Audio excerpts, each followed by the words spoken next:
conditions on top of the water. And I know, actually, I'm a certified scuba diver as well. So I know that when you have these murky conditions with, a lot of algae, et cetera, a lot of currents, very hard to see straight ahead of you. So especially in the darkness, a very, very tough place to have to do these search and rescue operations. And again, very varying amounts of water, I'm sure, right around the shipping channel, about 36 feet on the east side of the river. I'm sure the water is very murky and kind of stirred up there. Again, as you mentioned, that water about 5 to 15 feet in depth where they're doing the search now. Just extremely rough conditions for our first responders, of course. And jet fuel as well. Thinking of them and praying for everyone involved. Thanks, Jonathan. Sure.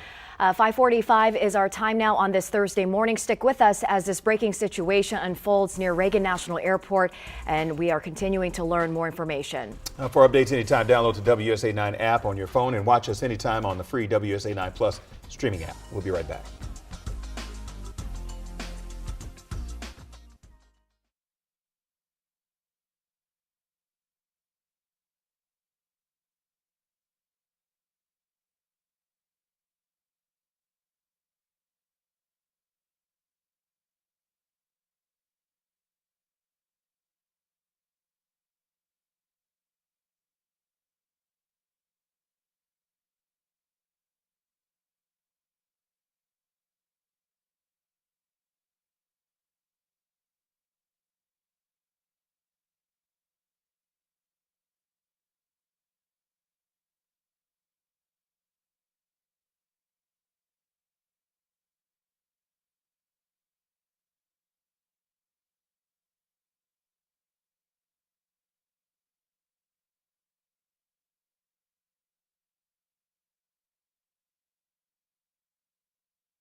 .548 is the time right now. If you're just joining us, we are following major breaking news at Reagan National Airport. An American Airlines passenger jet with 64 people on board from Wichita, Kansas, collided midair with an Army Black Hawk helicopter while attempting to land at Reagan National Airport. And right now, more than a dozen bodies have been recovered. We have no reports of any survivors, but that's not stopping search efforts that are underway right now at the Potomac River.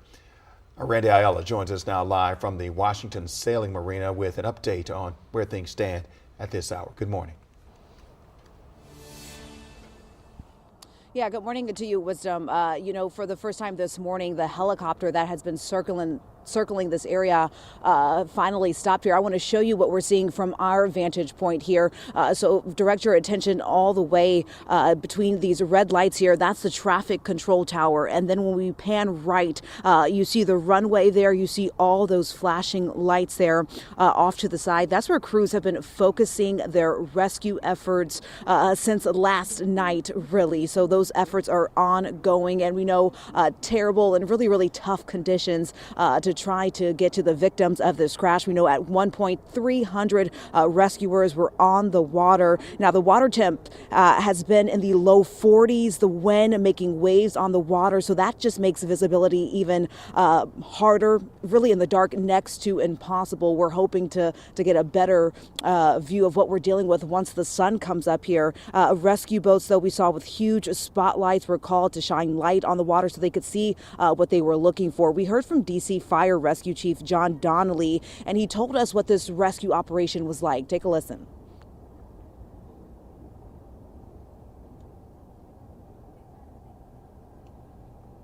All right, looks like there's an issue with that soundbite there, but we know we heard from the chief there. We heard from Mayor Bowser early this morning, expecting more details to come out around 7:30 this morning. It looks like the helicopter, I hear it right now, it's coming back, circling back. It's been circling since I got here early this morning as the search and rescue efforts continue. But that's the latest for now. We'll keep you posted when we learn more. For now, I'll send it back to you. Randy Ayala, thank you so much, Randy. Stay with us. We're going to take a short break. We'll be right back with our still developing story.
If you are just joining us, we are following major breaking news at Reagan National Airport. An American Airlines passenger jet with 64 people aboard from Wichita, Kansas, collided midair with an Army Black Hawk helicopter while attempting to land at Reagan National Airport. We want to check in with our Jess Arnold right now, who is in the newsroom gathering information. Jess, we understand that we have a statement from the CEO of American Airlines. Yeah, that's correct. He put that out overnight. Is heading to D.C. You know that American Airlines CEO Robert Isom is on his way here right now. Last night, he put out this video message. Let's take a listen. We are actively working with local, state, and federal authorities on emergency response efforts, and the American Airlines care team has been activated to assist our passengers and their families. We're cooperating fully with the National Transportation Safety Board in its investigation and will continue to provide all the information we can. Our cooperation is without pause, and we want to learn everything we can about today's events. That work will take time, but anything we can do now, we're doing. And right now, that means focusing on taking care of all passengers and crew involved, as well as their families. Again, that was American Airlines CEO Robert Isom. He is heading to D.C. as part of this response to the devastating crash. We're going to work to catch up with Isom once he arrives. Annie. All right, Jess Arnold with the latest from American Airlines at this hour. We're going to continue to stay on top of this breaking news near Reagan National Airport. Coming up, we'll have team coverage from the search and rescue efforts underway in the Potomac River, how flights from D.C. have been affected as well, and also how officials are responding to all of this. Stick with us.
We are staying on top of a major breaking news story near Reagan National Airport. A massive search and rescue operation underway right now after a passenger plane collided midair with an Army Black Hawk helicopter, crashing into the Potomac River below. This was just before 9 o'clock last night. Now, we do have video of that mid-air collision, but again, we're talking about human lives here, so we do want to warn you that this might be incredibly difficult to watch. We have that moment of impact. Take a look at your screen. You can see the collision right here. You see a plane flying overhead. That's another plane there, but you'll see these two lights come together, and soon that'll there you go, explode right there into that fireball before hitting the water below the Potomac River. On this video is from EarthCam, and we've been getting updates from officials and emergency response crews all night long. But here's what we know for sure so far. Now, we're told that 60 passengers and 4 crew members were on board when the plane went down. Right now, CBS News is reporting that 19 bodies have been pulled from the water. The plane was coming from Wichita, Kansas. It was an American Eagle flight operated by American Airlines. Flight number 5342. The collision happened as the plane was trying to land at the airport, and according to AP News, the helicopter was conducting a training flight. We want to show you now some photos of the crash debris there. We're looking at the remnants, the debris from the actual jet that collided with the Black Hawk helicopter. You can see the top of it there with, of course, first responders. We understand there are hundreds. In fact, 300 is what the DC Fire and EMS chief referred to. 300 responders on the scene of what is obviously a difficult task, especially with the conditions of the weather coming into play. We had wind, choppy water, the cold, frigid temperature, but also they're waiting for some daylight because that water is incredibly murky, and they just need some of that daylight. And Jonathan mentioned that sunrise should be just after 7 o'clock this morning, around 7:16. But it's been 9 hours now. Right. Since this occurred, and our first responders working hard. Yeah, and in addition to the first responders, they're also getting some assistance from the state of Maryland. Governor Westmore talked about that. Governor Glenn Youngkin talked about Virginia jumping in to assist. Baltimore is also lending a hand in support. Several agencies coming together because they recognize the monumental task that is at hand right here. So we know that the NTSB is in charge of the investigation. The Army is underneath the NTSB. And the reason that it works that way is because it's civilians involved. And that's why NTSB is leading this investigation at this point. Of course, the Coast Guard is involved as well with all of the first responders there. And we have team coverage of our own this morning as we work to piece together what went wrong, what happened here. Jacqueline Quinn, Jess Arnold, Marcella Robertson, Randy Ayala, and our chief investigative reporter, Eric Flack, all on top of this story for you. We want to start this morning with Jacqueline Quinn, who is live at the Metropolitan Police Department headquarters, helicopter pier in Southeast DC, where crews are searching for victims. Good morning. Yeah, good morning. What a vantage point we really have right now, because we can see just how large this operation is. Now, this is where DC Police's helicopter lives and breathes, but you can see the extended operations going around this area right now. So I can talk to you a little bit about what that is. And so if you pan over to the area with the green crane, that's where the water is. So the boats are coming in and out of this area. And as we understand it right now, they are working to recover the bodies. They've recovered the bodies, and the bodies are in this area, and as well as debris. And you know, if we pan over here to the side, you can see the lights, the flashing lights here. We still have a mass casualty, a response here potentially to take a high number or volume of patients to the hospital, but it's also there to help some of the first responders as a resource as well. And then all the way down here to my right, some of the tents here, decontamination tents for some of those divers, because you think about all the debris that's in the water, very murky at this time, very cold, rough conditions according to the DC Fire Fire Chief, who told us, you know, it's been hours now that crews have been out there, and in some parts of the Potomac, it's about 18 feet deep. So we have hundreds of responders out here working all over the area, and still, as we understand it, a request for more local and state federal agencies to come out here and help. And so far, according to CBS News, they've reported that there are 19 bodies that have been recovered. And we have spoken to some of those at DCA, waiting to find out who those identities, what's happening with their loved ones and friends. But we do know that the U.S. Figure Skating Organization has confirmed there were members on board that plane. And I'll go over briefly their statement. It said that they can confirm that several members of our skating community were sadly aboard American Airlines Flight 5342, which collided with the helicopter yesterday evening in Washington, D.C. These athletes, coaches, and family members were returning home from the National Development Camp held in conjunction with the U.S. Figure Skating Championships in Wichita, Kansas. Now, they are devastated by this unspeakable tragedy and hold the victims' families closely in our hearts. As we're out here, we know that NTSB is on the scene. They're investigating this. We're waiting to learn the latest updates as is everyone else. And we also know that the president has been made aware of this. He's issued a statement. In the meantime, for a lot of people who are still learning about this, we do have a phone number for you. It's 1-800-679-8215. Again, 1-800-679-8215 for those who are concerned that they may know someone aboard that flight. Again, This is under investigation, and as this is going on, we know that the flights are being diverted because, of course, this is a massive operation out here to recover some of those victims. The airport continues to be closed until 11 a.m. today. There is a press briefing coming up at 7:30 where we're hoping to find out the latest details whether that's going to stay in place. For now, I'll send it back to you guys.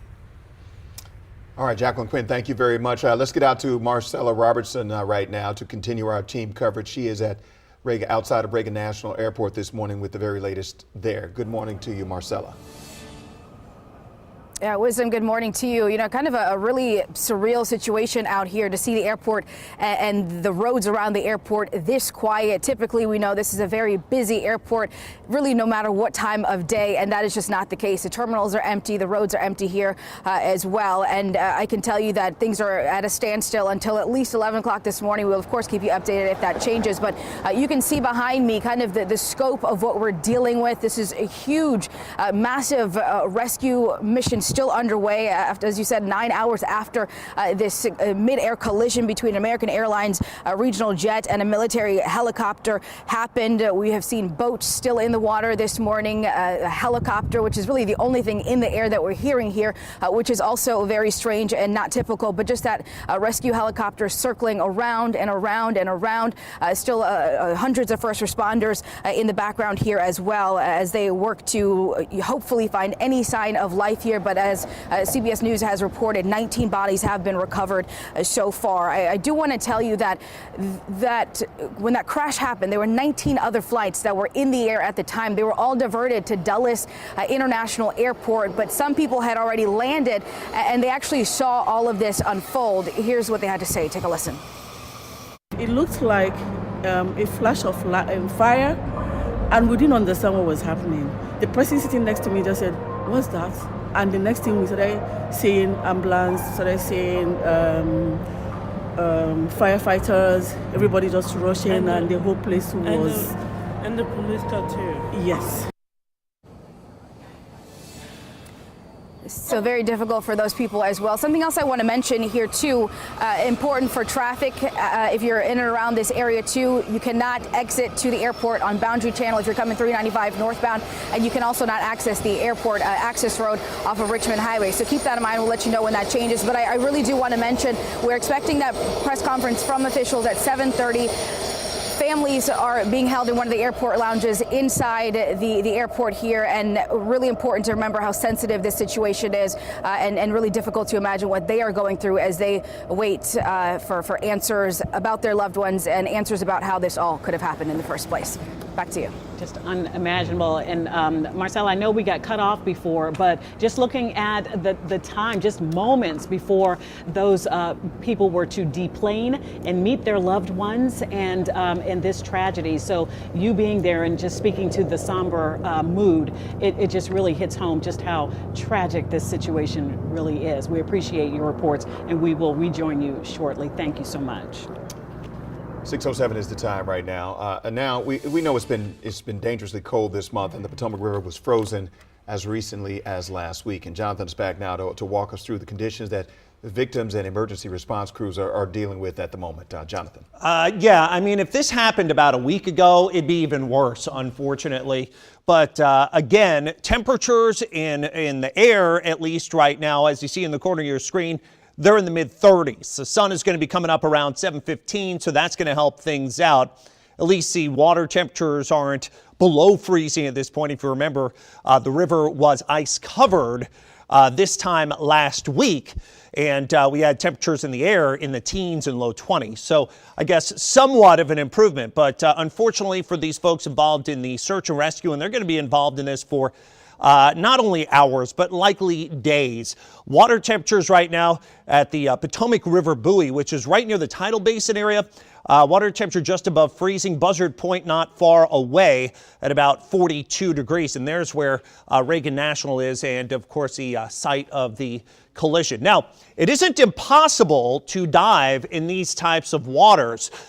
These folks that are out there, these heroes really at this point that are doing the search and rescue, likely they're diving with a dry suit. Now, that will keep you totally dry and of course prevents that risk of hypothermia as well as a cold-related illness. Very interestingly, these will keep you dry with a waterproof zipper. tight seals around the wrists and the neck. And then on top of that, they're bundled up in diving gloves, caps, socks, diving boots, and shoes. That doesn't mean that they still don't have to deal with these very rough currents as well as the darkness that has been obviously going on since the collision. So things hopefully improving as we head through the next few hours, at least as we get a better view of this with the sun coming up. All right, Jonathan, thank you so much. Right now, though, we want to get back over to Lindsay Nance to go over some traffic issues. This is causing some road closures so those crews can do their work. Right, Allison. So our biggest piece of advice to you this morning is to clear the way for those search and rescue crews, as they do have a very long morning ahead and a long few days ahead. So areas with the most impact going to be around the Potomac River in Southwest as well as in Arlington. Marcella just gave you some great information about some of those road closures that we do have in Arlington. I just want to reiterate those for you. So Reagan National Airport again closed down until at least 11 a.m. this morning. So are those access ramps. GW Parkway towards Reagan National completely closed, as well as Route 1 Richmond Highway towards that airport access road. And then in Southwest, this is really where the heart of the rescue is going on right now. So I would definitely steer clear of Southwest around Potomac Avenue, South Capitol Street, that entire area right around Audi Field. I'll have your detours around these closures coming up a little bit later on. If you can find another route or just avoid it altogether, right, that's the idea here. Lindsay, thanks for that update. Stick with us as this breaking situation near Reagan National Airport continues to unfold. For updates anytime, you can download the WUSA 9 app on your phone and watch us anytime on the free WUSA 9 Plus streaming app. We'll be right back.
.613 is the time right now. We're still following this breaking news about this Midair collision near Reagan National Airport. An American Airlines passenger jet with 64 people on board collided midair with an Army Black Hawk helicopter while landing at Reagan National Airport. It's a live look at the scene right now. Hundreds of first responders continue their search and rescue efforts. This is a heartbreaking situation that has grabbed international attention. So we want to walk you through some reaction right now. This is from D.C. Mayor Muriel Bowser. She says, This is on X. Tonight, as our first responders continue their efforts, we're sending our love and prayers to the families, loved ones, and communities who are experiencing loss during this terrible tragedy. Also on Truth Social, President Trump, what a terrible night this has been. God bless you all. And then Kansas Governor Laura Kelly, I'm aware that the plane inbound from Wichita was involved in a crash at Reagan National Airport. I'm actively in contact with authorities. My thoughts go out to those involved. I will share more information as it becomes available. And then finally, let's talk about this because this is Lily Wu. She is the mayor in Wichita. By the way, they're having a news conference this morning at 8 a.m. their time. Mayor Wu says, though, at noon, they're having a prayer service for the victims. Wisdom, thank you so much for that. Stick with us as this breaking situation near Reagan National Airport continues to develop this morning. Ahead, we're taking you live to the Washington Sailing Marina to see where search and rescue efforts stand at this time. We'll be right back.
It is 6:17 as we continue to follow this mid-air collision just moments away from landing, an American Airlines flight landing at Reagan National Airport. And as the rescue efforts continue now, questions are being raised this morning about aviation safety. And we want to bring in Jess Arnold for some context here. And Jess, President Donald Trump just issued an executive order just about a week ago related to flight safety.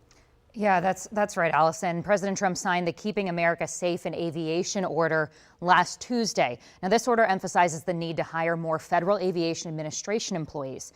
Trump's order instructs the FAA to end DEI hiring practices to accomplish that goal. Now, we've been telling you about pushes by the FAA to hire enough air traffic controllers. In September, the FAA said it had reached its hiring goal for the fiscal year by bringing on more than 1,800 new air traffic controllers. The FAA says it's the largest number of hires made in nearly a decade. Now, that shortage of air traffic controllers is one of the reasons we saw local lawmakers pushing back against adding more flights to DCA. Now, it already has the busiest commercial runways in the United States. Still, we know 5 new nonstop round-trip flight routes were approved for DCA in October as part of the Reauthorization Act. Now, those flights are not set to start until March.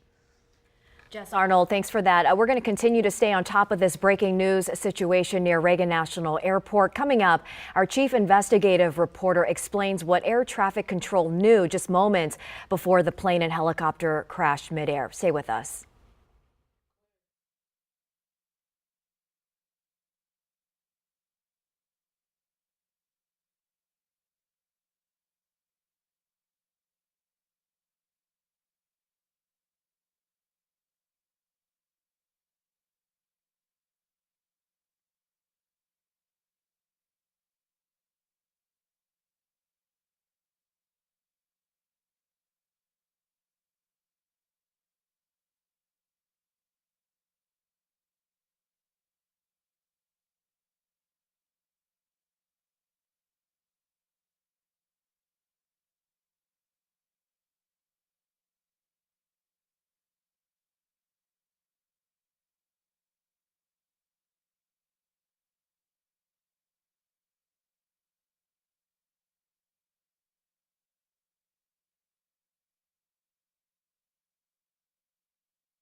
If you're just joining us this morning, we are following major breaking news out of Reagan National Airport. A plane carrying 60 people and 4 crew members crashed in midair with an Army Black Hawk helicopter. With 3 soldiers on board that Black Hawk. We know that flight was coming from Wichita, Kansas, and that helicopter was flying for a training mission.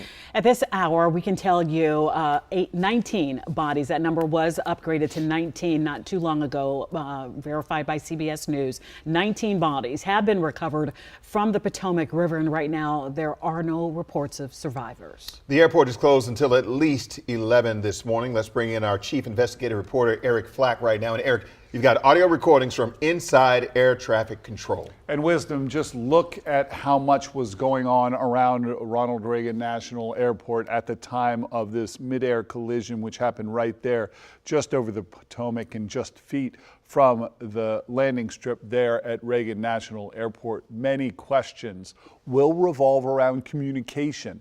What did air traffic control know, and when did they know it? American 472, Washington Star, 1 star, 32017. Oh my God, the stunned words of someone in the background of air traffic control audio recorded as American Airlines Flight 5342 collides with a military helicopter, sending both aircraft and almost 70 people into the Potomac River. I just saw a fireball and then it was just gone. So I haven't seen anything since they hit the river, but it was a CRJ and a helicopter that hit. I would say maybe a half-mile off the approach end of 33. Is the airfield closed? Yes, the airfield is closed. The airfield is closed. Runways as well? Yes, all runways are closed. Nobody's landing. No one's moving at all. This is that flight path from Wichita, Kansas to Ronald Reagan National Airport right there in Washington, D.C. Some might wonder if this flight had anything to do with the debate in Congress you might have heard about last year over adding new flights to DCA's already busy schedule, a schedule so packed some argued it led to multiple near-miss mid-air collisions. We can confirm that this flight was separate from the 5 new flights added to Reagan National in last year's FAA Reauthorization Act. Those routes do not appear to be operational yet. But guys, all of this and this tragedy late last night, obviously going to put a huge microscope, a huge spotlight on what people have said have been an issue for years. Too many flights out of Reagan National. And to your point, Flack, you know, experts weighing in that, yes, a lot of things can go wrong when you have so many aircrafts coming in such a tight airspace. And in this case, a military aircraft, many right. military aircrafts in our area. Yeah. Flack, thank you very much. Let's head on over to Jonathan Myers now. He's been letting us know about conditions in the Potomac, but also taking a look at what you'll expect today. Yeah, and as you step out the door this morning, temperatures going to be in the 30s, rising through the 40s to around 50 this afternoon. Not as windy, so that's better for cleanup efforts. But unfortunately, we do have some rain on the way for tomorrow with a weather impact alert. Of course, we're going to get into that over the next several hours, and of course, the continuing coverage of the plane accident this morning. Linz? We've also got road closures that are being impacted around Arlington as well as in Southwest. So all ramps from GW Parkway to Reagan National Airport currently closed, as well as Route 1 towards the airport and Airport Access Road. Portions of Potomac Avenue, 2nd, 1st, Half Street, and V Street in Southwest also remain closed down due to that active search and rescue going on throughout the morning.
Coming up on 6:30, if you're just joining us, we are following major breaking news out of Reagan National Airport. An American Airlines passenger plane from Wichita, Kansas, crashed midair with an Army Black Hawk helicopter and landed in the Potomac River. This is a live look at the scene as hundreds of first responders continue search and rescue efforts. And as I take in this shot of the nation's capital, you know, so much is going through our minds here in the DMV, but also across the country, because I am now getting messages from friends in other areas who are all watching this unfold right here in DC. We want to go ahead and show you video of that crash, and we do want to warn you, it is incredibly difficult to watch. But if you look at the center of your screen there, you can see the big bright light coming and a fainter light in the back.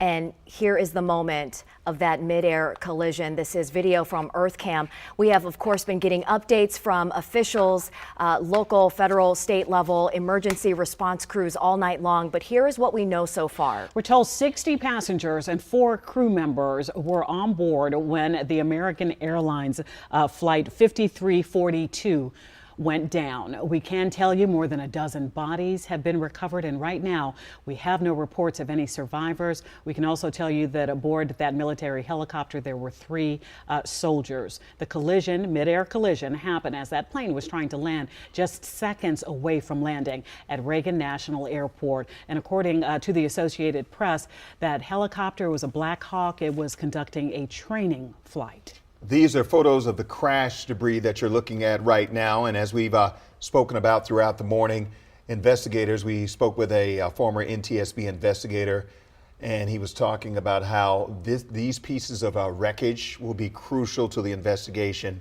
to determine exactly why this accident happened, in addition to what was going on in the cockpit, in addition to the black box, plus what's going on in the control tower as well. All of those things are factors that the NTSB will look at and try to gather all this information, and the radar as well, because there's a flight path that goes along with the radar. All of these things that they will use to piece together what happened and try to figure out why this accident happened. At this point. That is the big question this morning. How did this happen? But of course, the focus remaining on the search and rescue efforts this morning. We've got team coverage for you all morning long as we continue to get updates and piece together exactly what happened here. Jacqueline Quinn, Jess Arnold, Marcella Robertson, Randy Ayala, and our chief investigative reporter Eric Flack are all on top of this story. We will get to them in just a moment.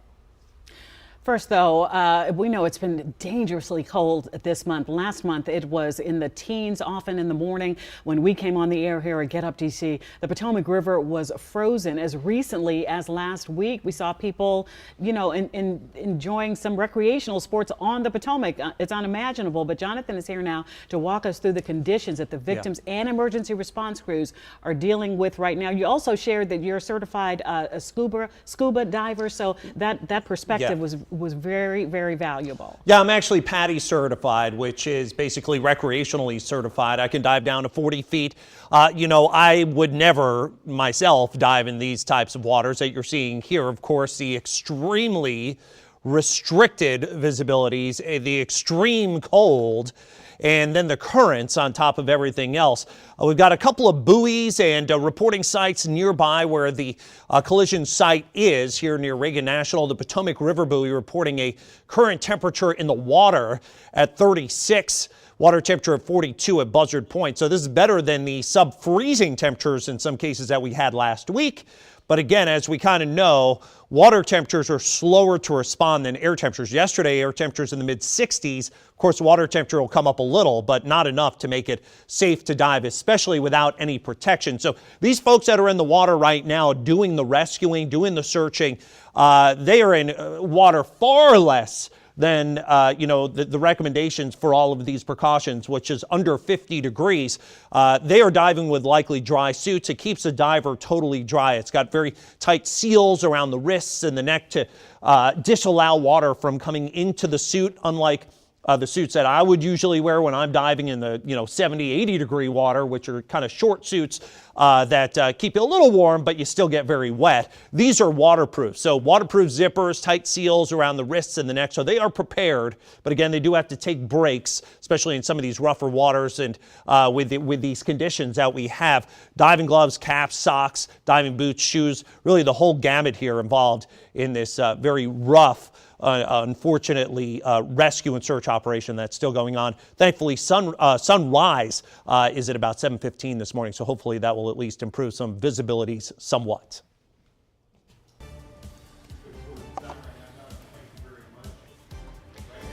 Heading over now towards this traffic impact alert that we are, of course, still following for you around Reagan National Airport and the Potomac River, as search and rescue efforts are underway right now and will be likely for the next few hours. So we do have road closures to report in the area for you in Arlington as well as in Southwest. You can see some of these flashing police lights off in the distance in Arlington around Route 1. Route 1 and GW Parkway are the two areas that I would avoid if I were you about to head out the door. So we have all of those on and off ramps on GW Parkway heading towards Reagan National Airport completely closed. It's going to stay that way most likely until at least 11 a.m. When we do have Reagan National Airport reopen. Until then, though, we have GW completely closed as well as Route 1 in Arlington completely closed around that airport access road. We've also got a host of closures in Southwest, really close by to where that search and rescue is taking place. I'll break these down for you coming up. All righty, let's head out to Jacqueline Quinn. She is one of our reporters on this and team coverage. Jackie is live at the Metropolitan Police Department helicopter pier in Southeast. And Jackie, what have you learned from crews there?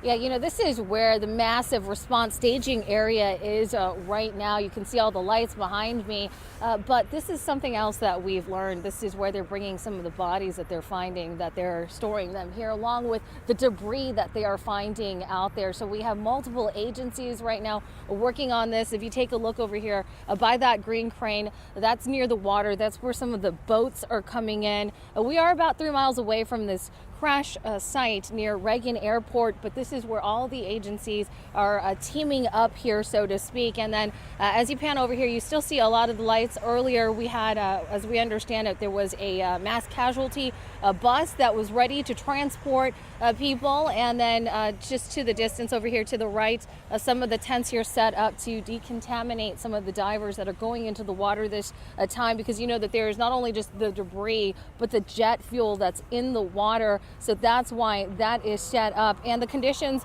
very hard, difficult to get through. The DC fire chief earlier saying that it's extremely rough, and you think about it this time of the year, it's very cold, it can be murky, and the water is still moving down there, and you have all these crews now going down there. So I'll talk a little bit about the response. Multiple agencies, as we mentioned, Airport Fire, DC Police, the Park Service, totaling about 300 responders at one point. And there was a request for more help for local, state, and federal agencies. The latest that we have from CBS News reporting now that they've found at least 19 bodies. It looks like that's a number that is going to be continually be updated this morning. And we have spoken to some who are waiting at the airport, but they have not released any names or confirmed any names at this point. We've also heard from the U.S. Figure Skating Organization. They did confirm that there were members of their organization on board. I'll go over part of their statement. They said that they confirmed several members of our skating community were sadly aboard American Airlines Flight 5342, which collided with a helicopter yesterday evening in Washington, D.C. These athletes, coaches, and family members were returning home from the National Development Camp held in conjunction with the U.S. Figure Skating Championships in Wichita, Kansas. And they are devastated by this unspeakable tragedy. Now, we know that President Trump is aware of this. He did issue a statement. And now we know that a lot of people are just hearing about this morning, wondering if maybe they know someone or they have friends and family members on board this flight. So we have a number that's 1-800-679-8215. I'll repeat it, 1-800-679-8215. That is to get information. We also know that NTSB has been on the scene. They're investigating this. We're waiting for updates, and there is going to be a press briefing later on this morning at 7:30 to update us. But as of right now, all flights are diverted, and you understand why. There's a massive operation going on, and those flights will be diverted at least until 11 a.m. We're hoping to understand perhaps if they're going to move back that time or if they're going to change it or any of those other details after this briefing that happens at 7:30 this morning. For now, I'll send it back to you guys.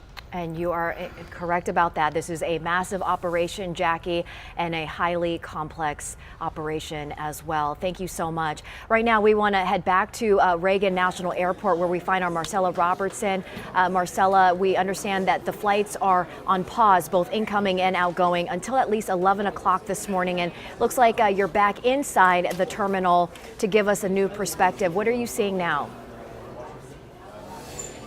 Yeah, back inside Terminal 1 here at Reagan National Airport, and I can tell you that it is empty except for a ton of media in here, and we are getting ready for an update from officials in less than an hour, so we'll be sure to bring you that live. But I want to tell you that the mood in the airport terminal here outside, because it is so quiet, we don't ever see DCA like this, and it really gives you a sense of the gravity and the gravity of this situation and what we are dealing with here. Just a very somber, as many of those families are waiting for answers this morning. As you mentioned, the flights here at Reagan National still at a standstill until at least 11 o'clock.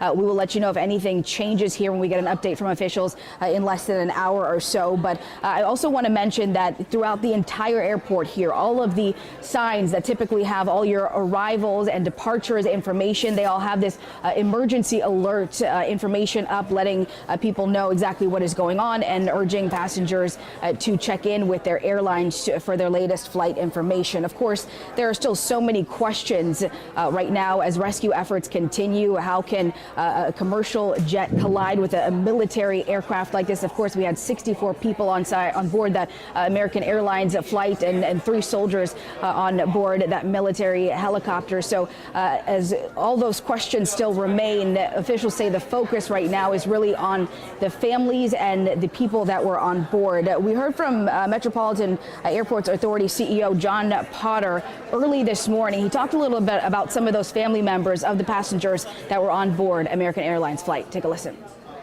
We did have folks who were at the airport to pick up loved ones, and so American has set up a center in their in their lounge at the north end of the airport, and we've directed the families there, and there are folks there counselors there to work with the families. It's a very difficult situation out there with the cold. It's very dark, but there are numerous boats out there. There are dive teams out there. And of course, we've been talking about this all morning, just how sensitive this situation is. It is really difficult to imagine what those loved ones and family members are going through right now as they continue to wait for answers. We have said it, we have all been there waiting to pick someone up from the airport, and no one expects things to end like this. So again, we are here inside Terminal 1 waiting for an update from officials that we expect to happen here within the next 45 minutes or so. Back to you. Our continued prayers for everyone involved. Marcella, thank you so much. Stick with us as this breaking situation near Reagan National Airport continues to develop. For updates anytime, download the WSA9 app on your phone and watch us anytime on the free WSA9 Plus streaming app. We'll be right back.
6:44 is the time right now. If you're just joining us, we are following major breaking news at Reagan National Airport.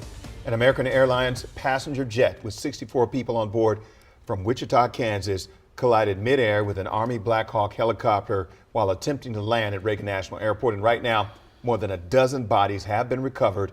We have no reports of any survivors, but that's not stopping search efforts that are underway right now on the Potomac River. Randy Ayala joins us live from Washington Sailing Marina with an update on where things stand at this hour. Good morning.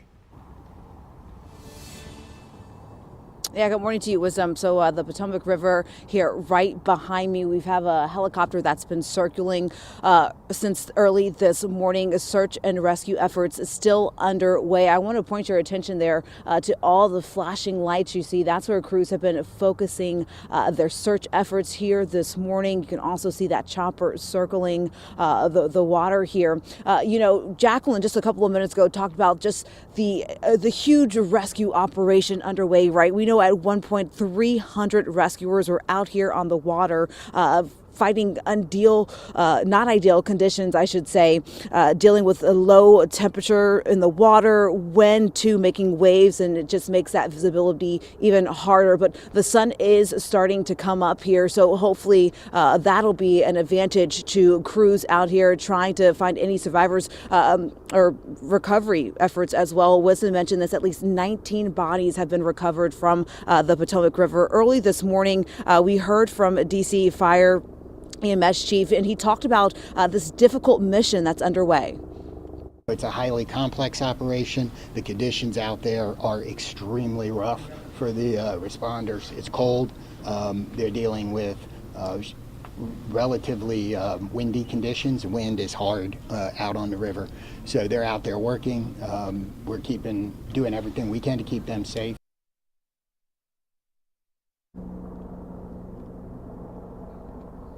So first responders out here working around the clock for search and rescue efforts. We're hoping to get an update in about 45 minutes from DC Mayor Muriel Bowser, but definitely an unspeakable tragedy. We'll continue to monitor what happens. You can hear that chopper still circling this morning, and we'll bring you the very latest. For now, I'll send it back to you.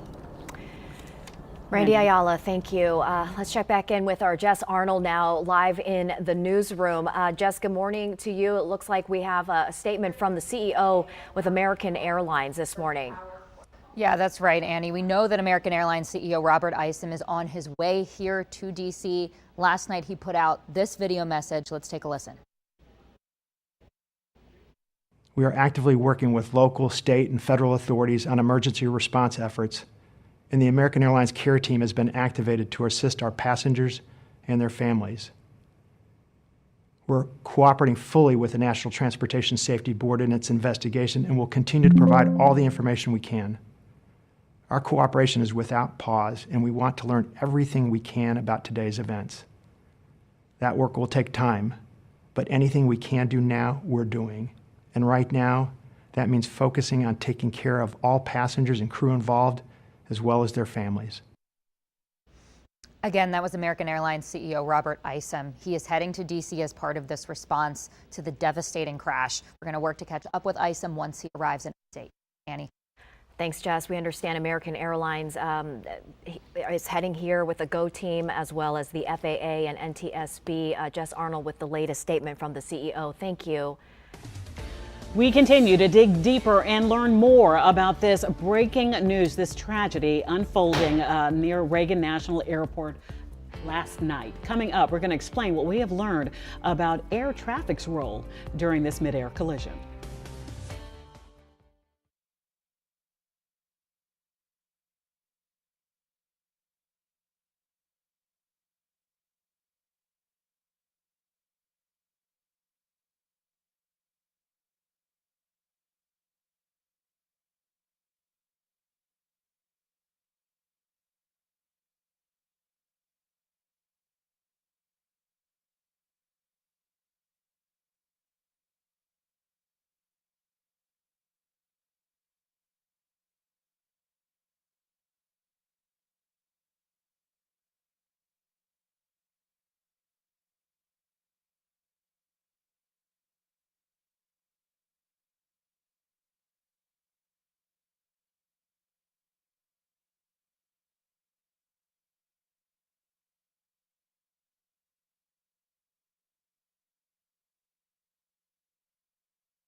6:51 now, and this morning we are starting to learn more about how air officials responded to this mid-air collision.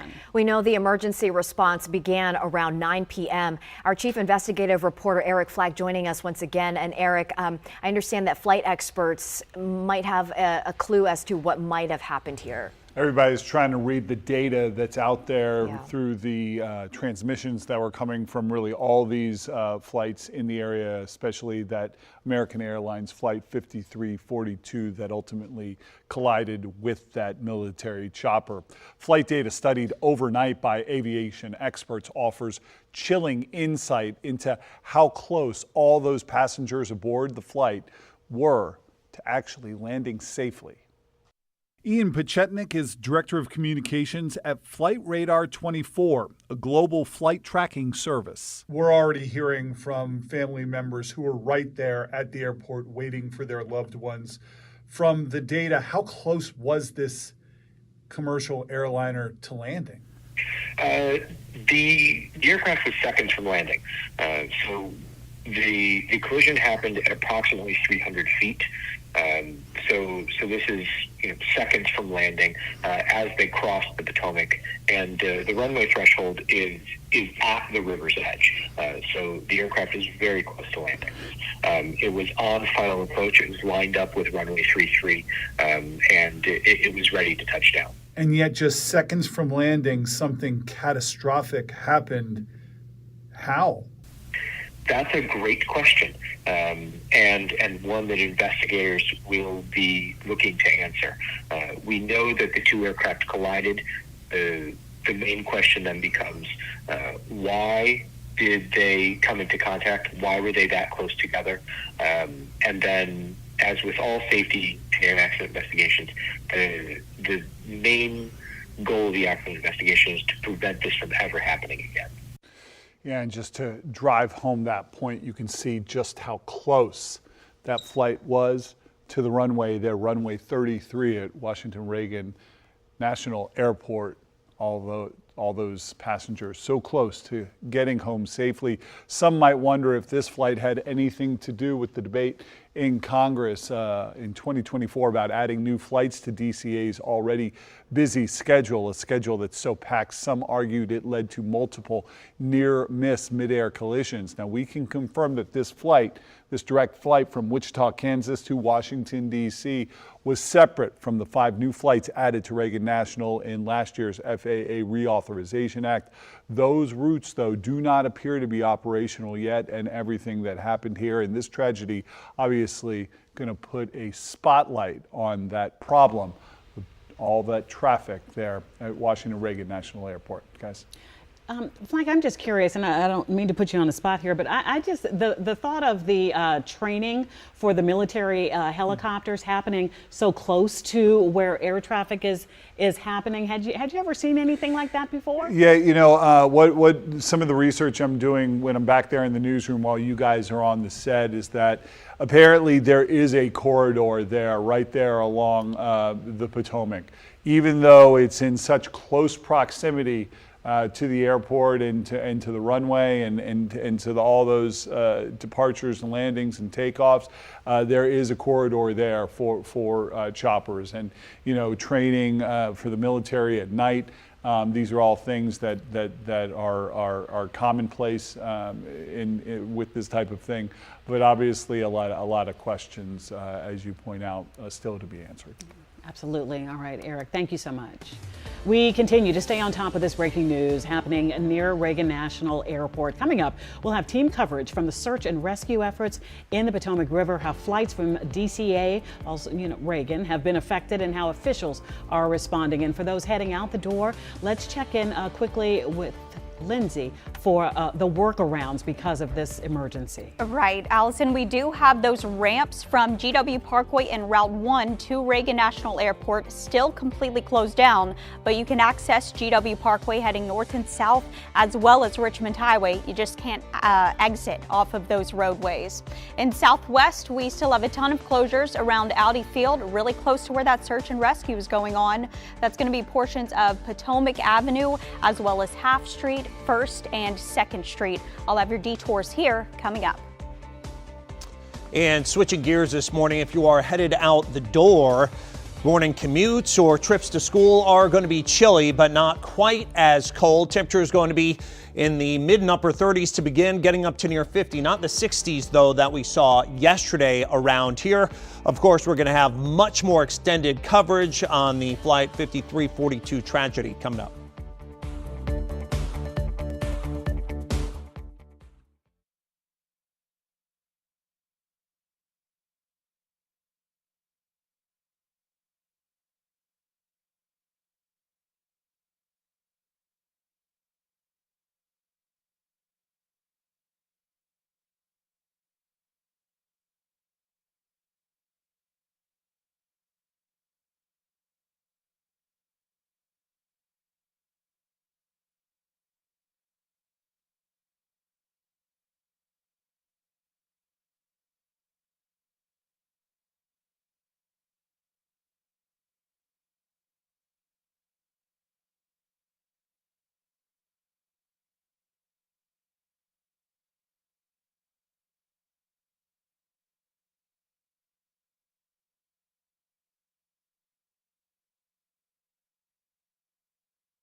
Seven o'clock right now. We are staying on top of major breaking news near Reagan National Airport. A massive search and rescue operation is underway right now after a passenger plane collided midair with an Army Black Hawk helicopter and crashed into the Potomac River. This was just before 9 o'clock last night.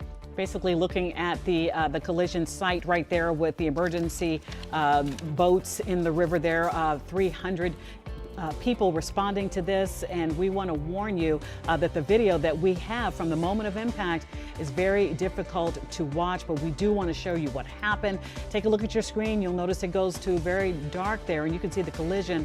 Look on the bottom of your screen, basically. It's about to happen now. This other plane flying overhead, you see the smaller light about to collide with the larger light, and that's the result there. This is video from EarthCam.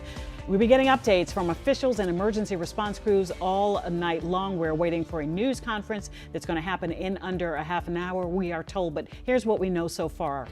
We're told that 60 passengers and 4 crew members were on board when the plane went down. Right now, CBS News is reporting that dozens of bodies have been pulled from the water. The plane was coming in from Wichita, Kansas. It was an American Eagle flight operated by American Airlines, flight number 5342. The collision happened as the plane was trying to land at the airport. According to AP News, the helicopter was conducting a training flight. And on board that helicopter, we understand, were 3 people. These are photos that we're showing you right now of the debris from the crash. This is the plane. the American Airlines plane that fell into the Potomac River below. You can see there's some first responders there on boats. We've seen those boats go back and forth on the river there all morning long. What exactly that they are doing, it's still unclear. We're trying to get more information on that, but thank you so much for joining us. We do appreciate it. Of course, our hearts go out to the 67 people and their families while this rescue effort continues. Thank you for joining us for our extended breaking coverage. We will stay with you this hour as we await the start of a news conference, again, that's happening in about 30 minutes. And it will be the first update since we last heard from officials, including the Mayor Muriel Bowser out of D.C. At 1 a.m. That was about 6 hours ago, of course, now. But we expect they'll be sharing some critical details about this still developing story. It's very early in this investigation, so please stay with us during this hour. We've got team coverage all morning long as we continue to piece together exactly what happened here. Our Jacqueline Quinn, Jess Arnold, Marcella Robertson, Randy Ayala, and Eric Flack are all on top of this story. Right now, we want to take you back to Reagan National Airport where Marcella Robertson is standing by. She is inside the airport. We know right now that flights in and out of the airport are paused until at least 11 this morning. Marcella, what's the situation there right now?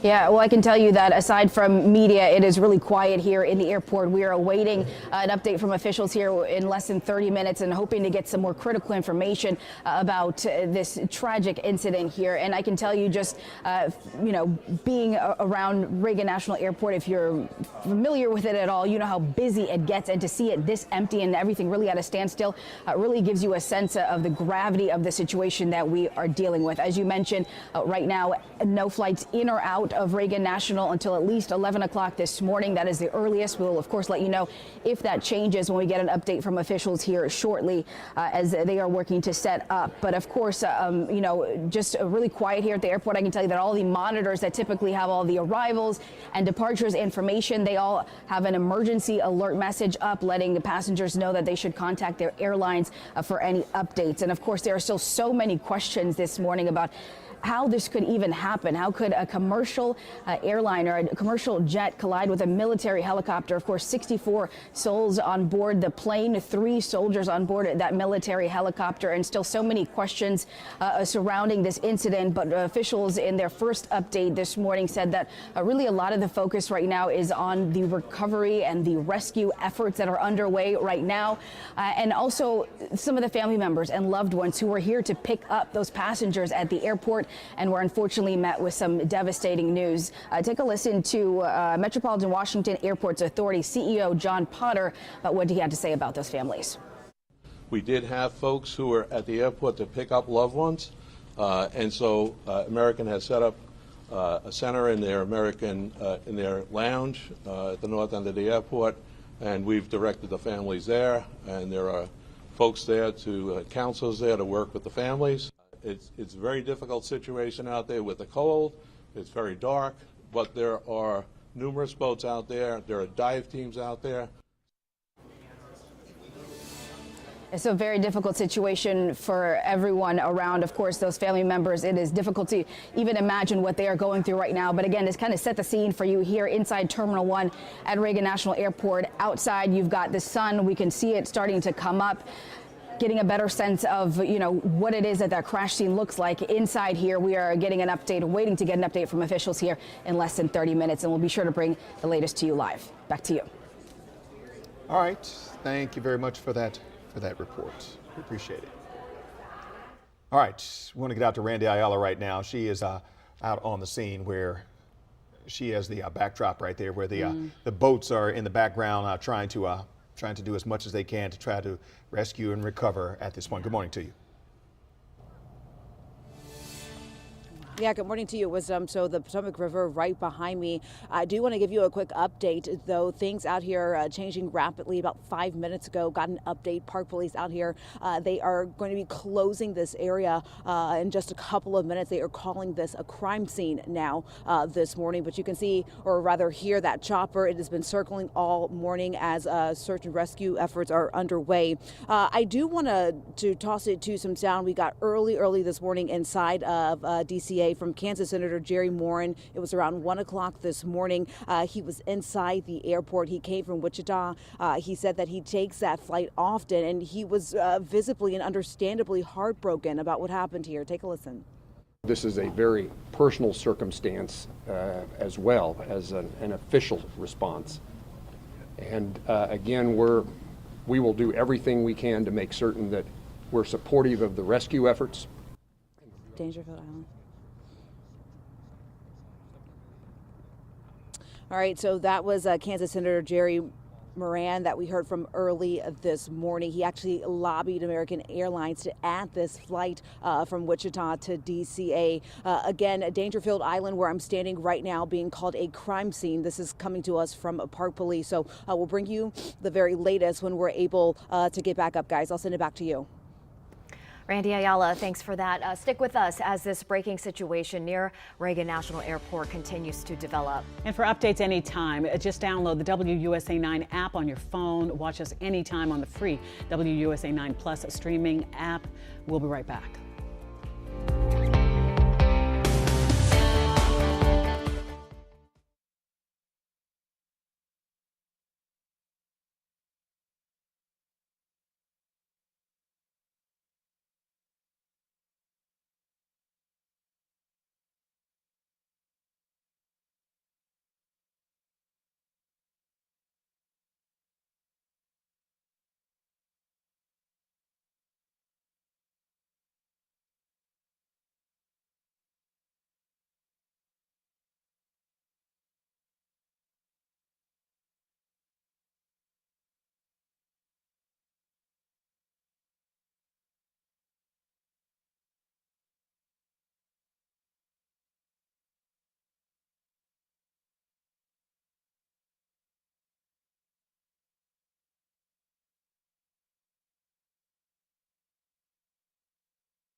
.710 is the time right now. We're still following breaking news about this plane collision near Reagan National Airport. An American Airlines passenger jet with 64 people on board collided midair with an Army Black Hawk helicopter while landing at Reagan National Airport. This is a live look at the scene right now as hundreds of first responders continue search and rescue efforts.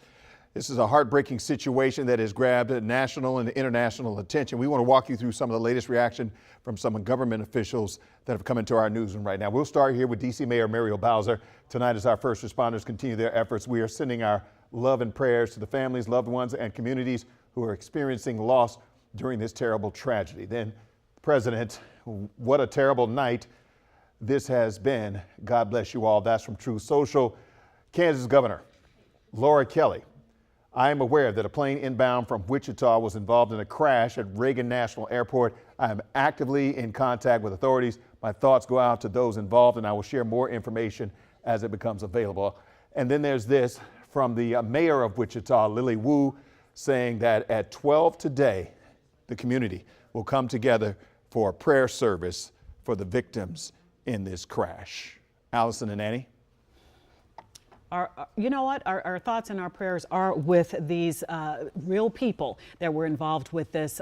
67 people by my count involved with this, and into that icy Potomac below as search and rescue continues this morning. And stick with us as this breaking situation near Reagan National Airport continues to develop. Straight ahead, we are taking you live to the Washington Sailing Marina to see where search and rescue efforts stand at this hour. We'll be right back.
It is 7:14, and if you are just joining us, we're following major breaking news very close to Reagan National Airport. We can now report that 30 bodies, as gruesome as those details are, and I apologize, the facts are 30 bodies have been pulled now from the Potomac River as an American Airlines passenger jet with 64 people aboard, including that's crew and that's the passengers from Wichita, Kansas, collided midair with an Army Black Hawk helicopter while attempting to land. As the rescue efforts continue, questions are rising this morning about aviation safety.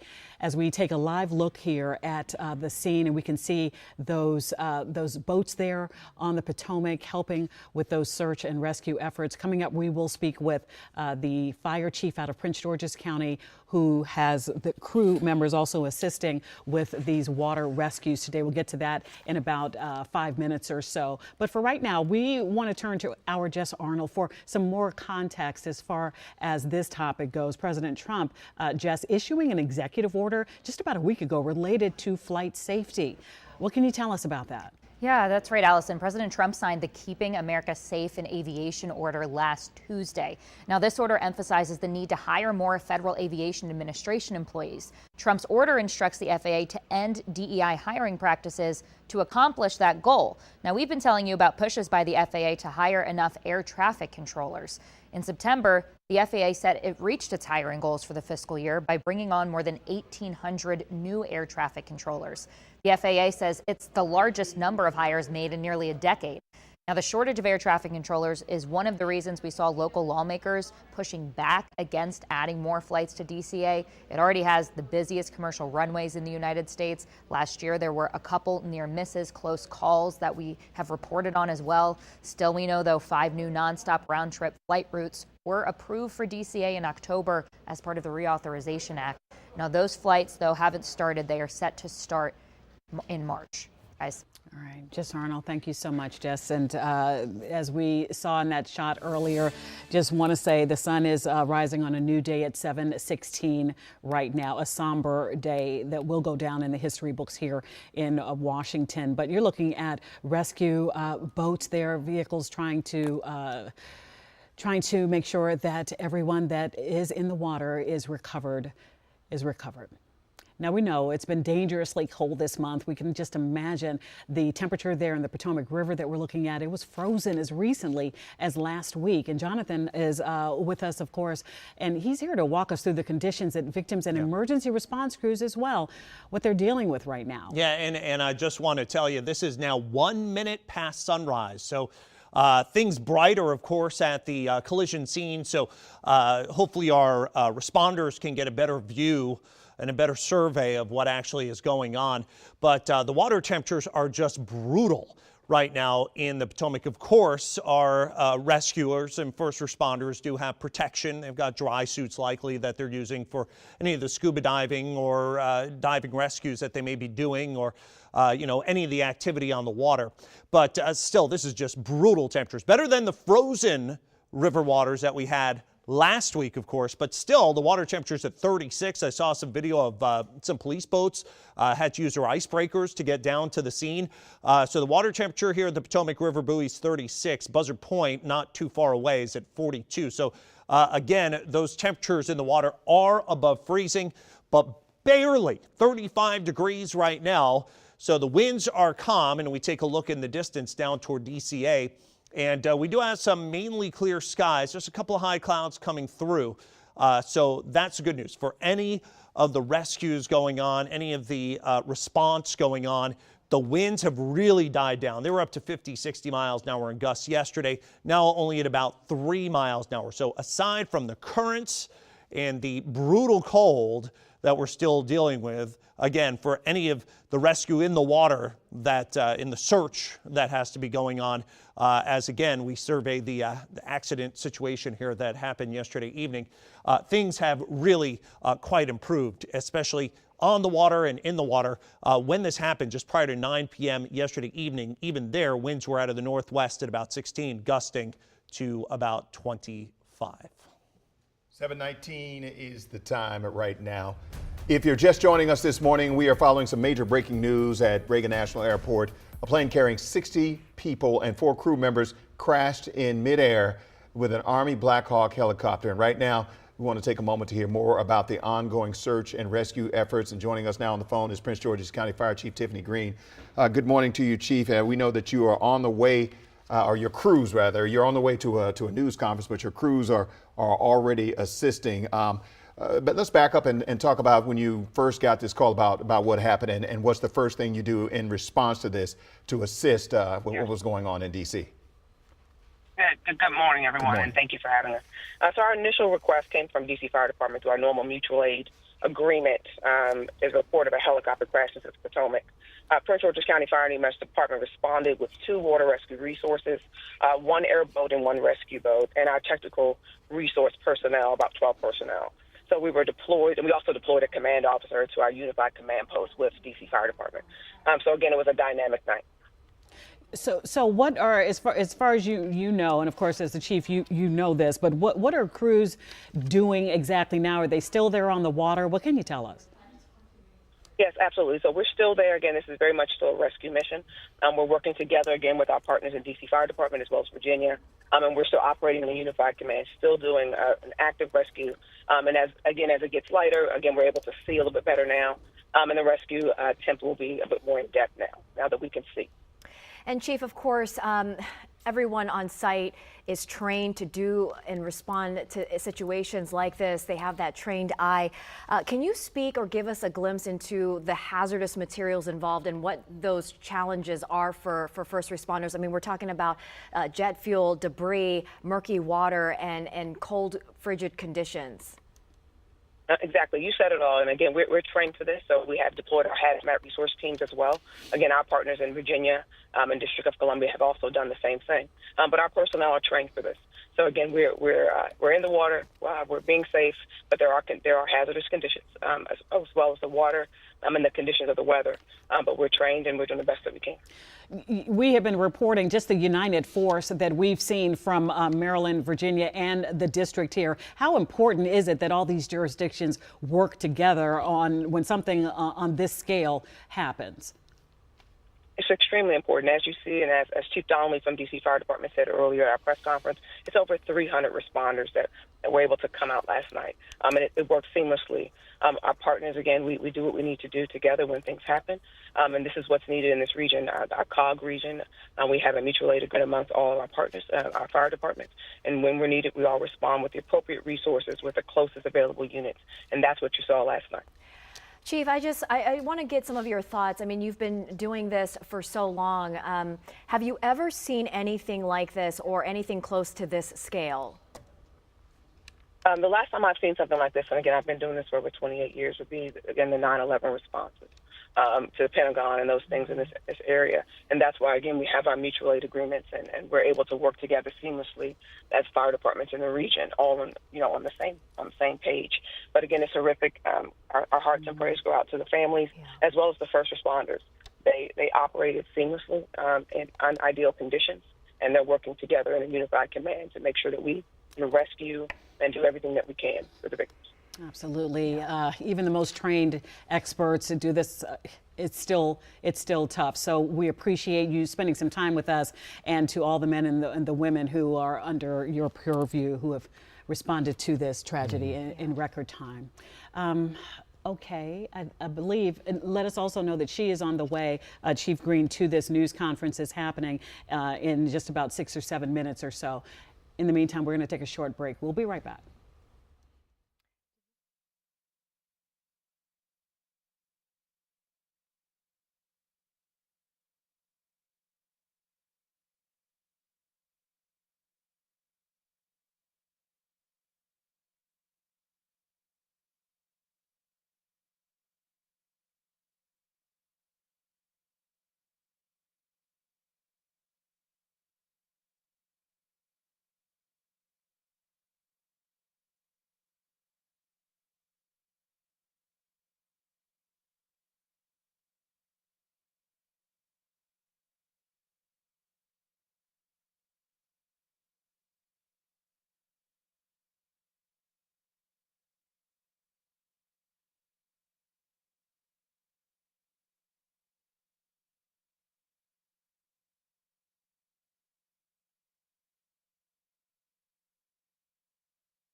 We are still following this breaking news after that plane crash near Reagan National Airport, as massive search and rescue efforts are still underway around the Potomac River. What that means for you as you're driving around is that we do have a lot of road closures in place, not only in Arlington around Reagan National Airport, but also in Southwest, really close by to where that search and rescue is underway. So just to remind you, we do have Reagan National Airport completely closed down until at least 11 o'clock this morning. So all roads to connect to Reagan National also closed down. That includes GW Parkway to access Reagan National Airport, as well as Route 1 right around that airport access road. All of those on and off ramps completely closed down right now. And then heading into Southwest, we have Potomac Avenue completely closed, as well as 2nd, 1st, and Half Street, and then V Street to the south, really close by to Audi Field. We'll stay on top of this breaking news for you right after the break.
.30 is the time right now. If you're just joining us, we are following major breaking news at Reagan National Airport. An American Airlines passenger plane from Wichita, Kansas, was involved in a midair collision with an Army Black Hawk helicopter and landed in the Potomac River. This is a live look at the scene right now as hundreds of first responders continue to search and rescue efforts. We understand there are at least 300 first responders on the scene. We also do have video of that crash, but we want to warn you, it is incredibly hard to watch. Take a look here. If you keep your eyes to the center of your screen, you can see that bright light there coming toward the screen. That is a different aircraft. Right here is where you want to look in the center there. This is the moment that the collision happens midair. There it is, that big fireball, and then they fall into the Potomac River below. This is video from EarthCam. We, of course, have been getting updates all morning long from officials and emergency response crews, but here's what we know so far. As you mentioned, it's extremely concerning to see that flight right above when all of this happens. But we're told that 60 passengers and 4 crew members were on board when that American Airlines flight went down. And we can tell you, according to CBS News, 30 bodies have now been recovered from the Potomac River. Right now, we have no reports of any survivors. This mid-air collision happened as that plane was trying to land at Reagan National Airport. That was American Airlines Flight 5342. According to the Associated Press, the helicopter was conducting a training flight, and there were three soldiers on board that Black Hawk. All right, these are photos of the crash debris, which will be crucial in the investigation. Also, we've been talking all morning long about the situation out at Reagan National Airport because last year, Senator Mark Warner was talking about, was questioning and called for an investigation into could Reagan National handle the capacity that was there. And this came after May 2024. There was a near miss at the airport. That was American Airlines Flight 2134. It was cleared for takeoff at 10:30 in the morning, and another aircraft had been cleared to land at that same intersection. And then earlier, even before then, same airport, Southwest Airlines Flight 2937 and JetBlue Flight 1554. They nearly collided at the airport as well. So Senator Mark Warner from Virginia was calling for an investigation into what's going on out there at the airport. And a lot of people, we've been talking about this. We heard Jess talking about it and Eric Flagg talking about it. The capacity, can they handle this? Right. What was going on at the airport? We want to go to the news conference happening right now. We see Mayor Bowser. This is a scheduled news conference, of course, updating everyone on what they know, at least right now. Let's listen in.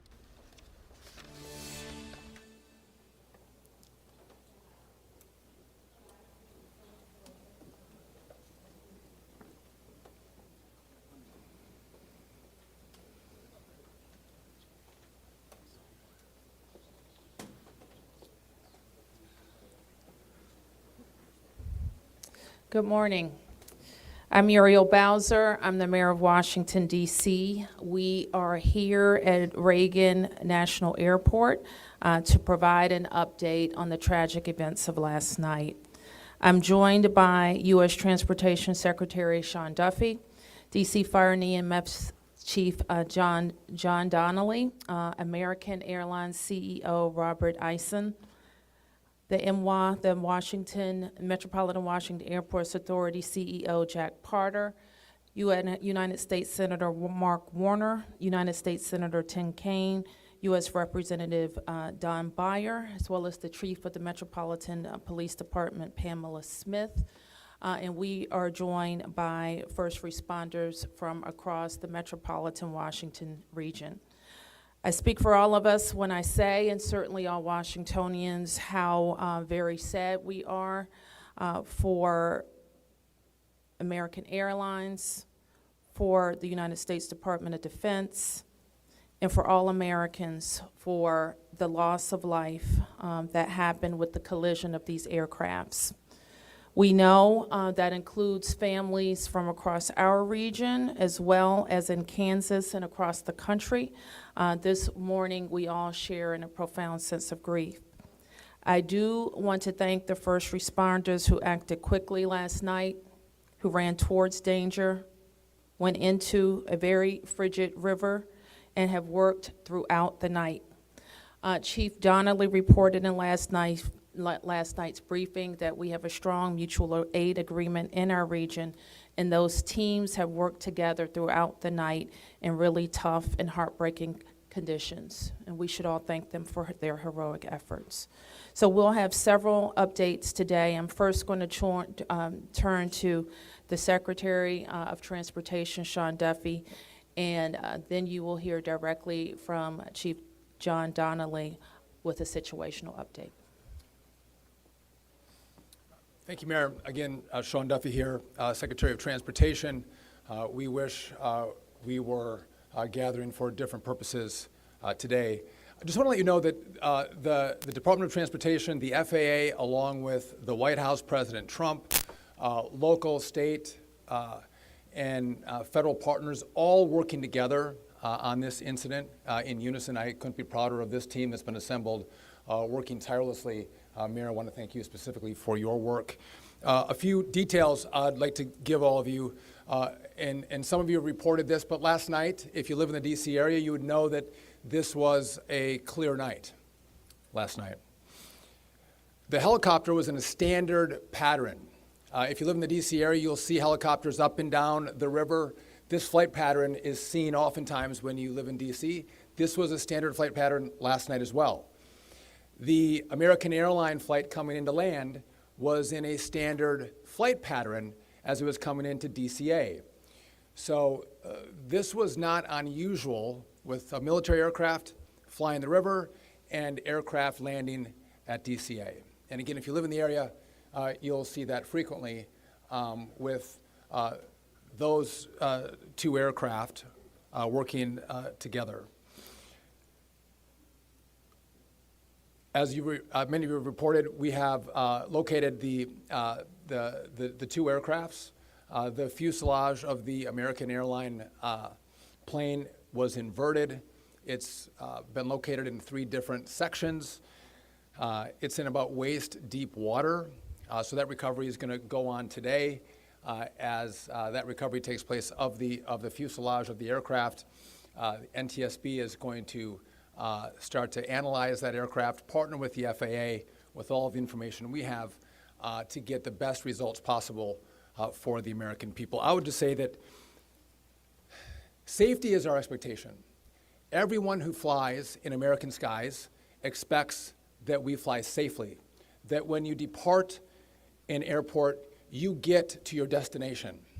That didn't happen last night. And I know that President Trump, his administration, the FAA, the DOT, we will not rest until we have answers for the families and for the flying public. You should be assured that when you fly, you're safe. Thank you.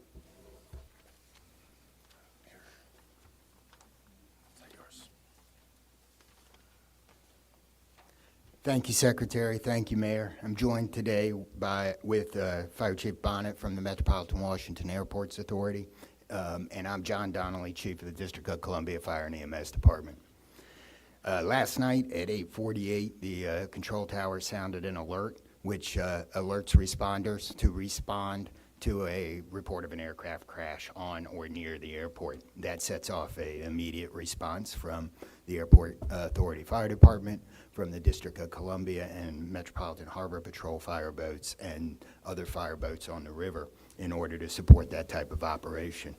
Very quickly, this call escalated. It became apparent, the responders realized that they had a plane crash and immediately escalated to a response that ultimately included about 300 people last night. These responders found extremely frigid conditions. They found heavy wind. They found ice on the water, and they're operated all night in those conditions. I'd like to take a moment to acknowledge the agencies that responded in addition to DC Fire and EMS and the Metropolitan Washington Airports Authority: Montgomery County Fire Department, the Prince George's County Fire Department, the Charles County Fire Department, the Baltimore County Police Department, the Anne Arundel County Fire Department, the Alexandria Fire Department, the Arlington County Fire Department, the Fairfax Fire Department, the Prince William Fire Department, the Baltimore City Police Department, the Maryland State Police, the Maryland Natural Resources Police, the Department of Defense, the Joint Base in Bowling Fire Department and the staff there, the U.S. Army, the U.S. Coast Guard, the United States Park Police, the Metropolitan Police Department, the FBI, and the NTSB. Despite all those efforts, we are now at a point where we are switching from a rescue operation to a recovery operation. At this point, we don't believe there are any survivors from this accident, and we have recovered 27 people from the plane and 1 from the helicopter. The District Office of the Medical Examiner has lead on reuniting these bodies and these people with their loved ones, and we will continue to work to find all the bodies and collect them and reunite them with their loved ones. We should also acknowledge that the Virginia Medical Examiner and the Army Medical Examiner are involved in this operation and a very important part of getting people identified.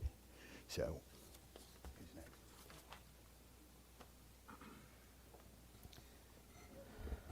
Our hearts are certainly with all of the crew in American Airlines, and we'll hear from CEO Isom.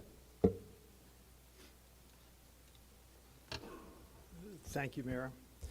Good morning. I'm Robert Isom, the CEO of American Airlines.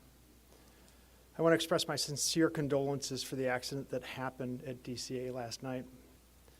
We're absolutely heartbroken for the family and loved ones of the passengers and crew members, and also for those that were on the military aircraft. Our focus right now is doing everything that we can to support all of those involved and also the PSA Airlines team. This is devastating. We are all hurting incredibly. We urge any family and friends looking for information about their loved ones to call our designated helpline, and that's at 1-800-679-8215, 1-800-679-8215. And here's what I can share at this early stage.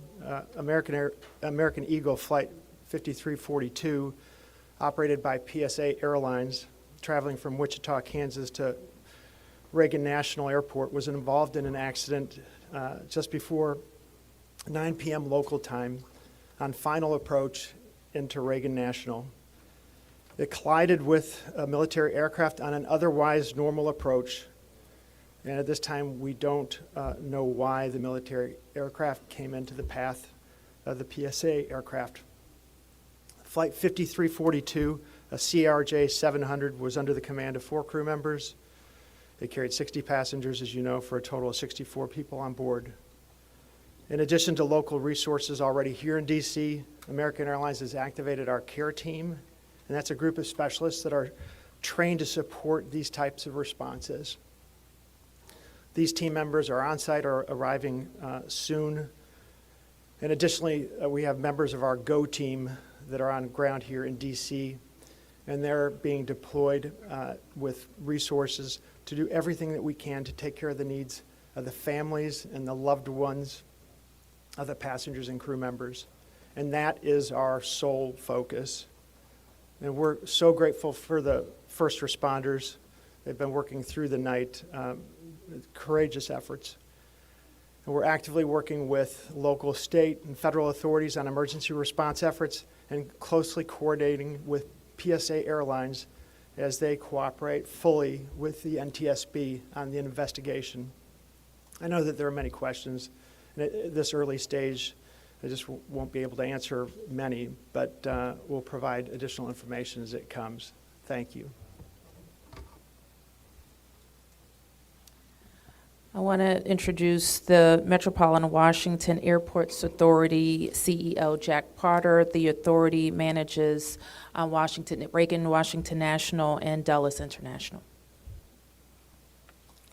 Good morning and thank you, Mayor. First, let me begin by expressing our condolences for all the victims of this flight and for their families. There's a lot of grieving going on, and so we're very sympathetic to that. I want to echo what was said about the first responders. When there's a problem in this area, everybody drops everything and they rush to wherever the problem is. So I want to thank the chief, the entire team from Washington, D.C., but just as important, the list of folks that the chief described. Federal authorities have been here en masse, and so a lot of effort was brought to bear. Unfortunately, we weren't able to rescue anyone, but we are in the recovery mode right now. And I just want to, last night I expressed the fact that we hope to open at 11 o'clock today, and that is still the case. We're going to open the airport at 11 o'clock. And again, condolences to the families, and thanks to the many, many who are still out there working very, very hard to complete this recovery. Thank you, Mayor. I do want to acknowledge that the Virginia Transportation Secretary is here, in addition to the Alexandria Mayor, and I will like to ask members of the Virginia Congressional delegation to the podium next. U.S. Senator Mark Warner, followed by Tim Kaine and Representative Don Beyer. Thank you, Mayor. I want to join with everyone else and express my condolences for the victims. For folks who don't live in the DMV, we are made up of a lot of jurisdictions. Reagan Airport's in Virginia. Across the river we have Maryland, obviously the district, but as been indicated by the chief, when tragedy happens, all those distinctions between the various jurisdictions and our federal partners all disappear. And I want to again thank all the first responders. On a personal note, I'll just add that literally I now know I was coming back from the district from a dinner to my home in Old Town Alexandria. And while I did not see the collision, I wondered, I'd never seen this many red lights streaming towards the airport and across the river in Maryland about this time. My phone started blowing up and I realized that this accident had taken place. There'll be a time to figure out, I know NTSB will have a briefing later in the day, but to the victims, our condolences. To the first responders, our thanks. Sorrow, thanks, and questions. So sorrow, as all have expressed, to the crew, to the passengers, to the soldiers, to their families, to their friends, to their loved ones, to people who are still trying to get information and unsure whether their loved ones have been lost. We offer our profound condolences to them and our sorrow for this tragedy. Thanks, I'll echo, Mayor, what you began with. When you see a challenge like this and you see people from so many different agencies, local, state, federal, with different uniforms, different badges, but working in such a coordinated way, even in the midst of a tragedy, it does give you a sense of appreciation and pride in people's willingness to come to the danger and work together. And I started to see that as a local official 30 years ago in Richmond and definitely have seen it here. And then finally, questions. There are going to be a lot of questions, obviously, a lot of questions. And that's what the NTSB's job is to be an independent investigator of incidents like this. And they are here. We were in dialogue with them earlier today. They've been here since they got the alert, and they will be doing the work and playing lead in answering the many questions that we have. And that's as it should be. It's not a time to speculate. It's a time to investigate and get answers to the questions we need. And I have confidence that will be done. Thank you. Following up on the Senator, I think grief, thanks, and service, with millions and millions of Americans traveling every year, we are all grieving, knowing that it could have been our loved ones, it could have been us. And our hearts go out to all those who have lost folks. In a most partisan place also, I'm really thankful that Democrats and Republicans, people from all over, have come together to try to make sure that people are served. As a local representative, I want the families to know that our office is available to serve you in any way we possibly can through this time of grief and transition and loss. And then also just note that we're deeply grateful for the people who risked their lives last night on a moment's notice and spent the whole night on the river in the ice and the wind, serving us. And then finally, as Senator Kaine, Senator Warner noted, after the NTSB investigation, we've got to make sure that at the federal level and with the support of Virginia, Maryland, D.C., we're doing everything we can to make sure this does not happen again.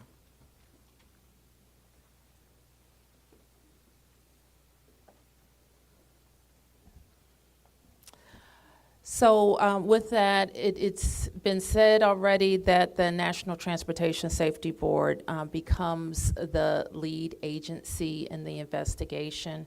Our jurisdiction in D.C. where the crash occurred over the river. concludes as we, in the leadership role of the Unified Command, as we shift to a recovery effort. We expect the National Transportation Safety Board to provide briefings to the press later in the day. So at this point, we can take a few questions. Yes.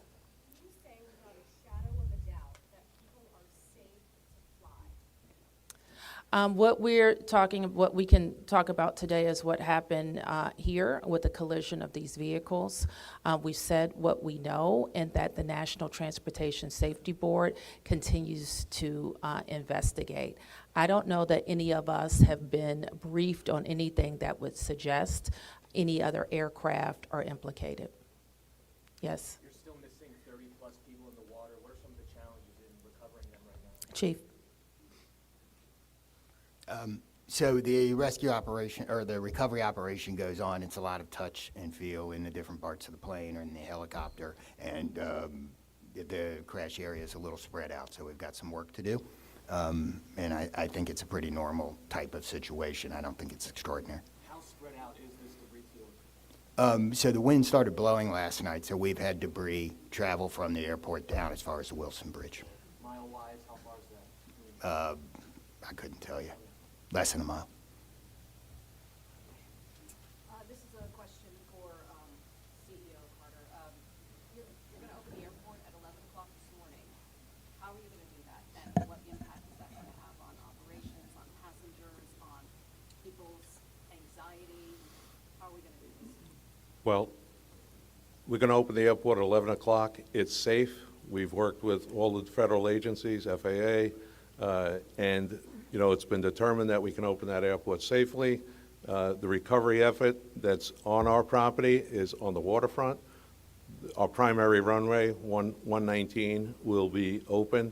It's away from any activity. We're going to have a secure area around that, so all are comfortable that we can get back to operations. Now, each airline will announce or communicate to their passengers what their operations are going to be. Obviously, their networks were disrupted overnight, and so we might have a slow recovery, but the bottom line is we will begin to have aircraft moving in and out of this airport at 11 o'clock.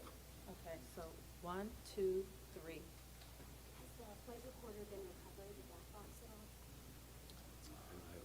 I don't think we can say anything about what's in NTSB's purview. You mentioned the airport opens 3 hours from now. There's a lot of helicopter traffic from the military, U.S. Park Police, and all that. Will helicopters be flying right through here as well, beyond the recovery efforts? I don't know the answer to that. Jack, do you have anything to add? We don't have anything to add about that. Yes. This is for Secretary Duffy. Can you reassure Americans that the U.S. still has the safest airspace in the world? So the question is, can I guarantee the American flying public that the United States has the most safe and secure airspace in the world? And the answer to that is absolutely, yes, we do. We have early indicators of what happened here, and I will tell you with complete confidence, we have the safest airspace in the world. Okay, what's next? When it comes to informing these families who probably lost their loved ones, what does that look like so far? Has anybody been informed? The flight manifest, is there any details you can provide on that front? Can you add anything? All I can say is that we have published the 1-800 number. We have family assistance centers set up here in DCA. We do in Wichita as well. I'm not at liberty to give the number of families that have been that have used those services, but we are making that use. We have over 100 team members that are either here or on their way that are specially trained to work with family members, handle travel arrangements, hotel arrangements, incidentals, to make sure that we're taking care of people in any way that they can. As you know, as our teams are hurting and suffering, as our passengers and their families need assistance, we're doing everything we can. I don't have any more information on that right now. Chief Donnelly, can I ask you to describe the next phase of the investigation? How confident are you that you'll be able to recover all 67 of these bodies? And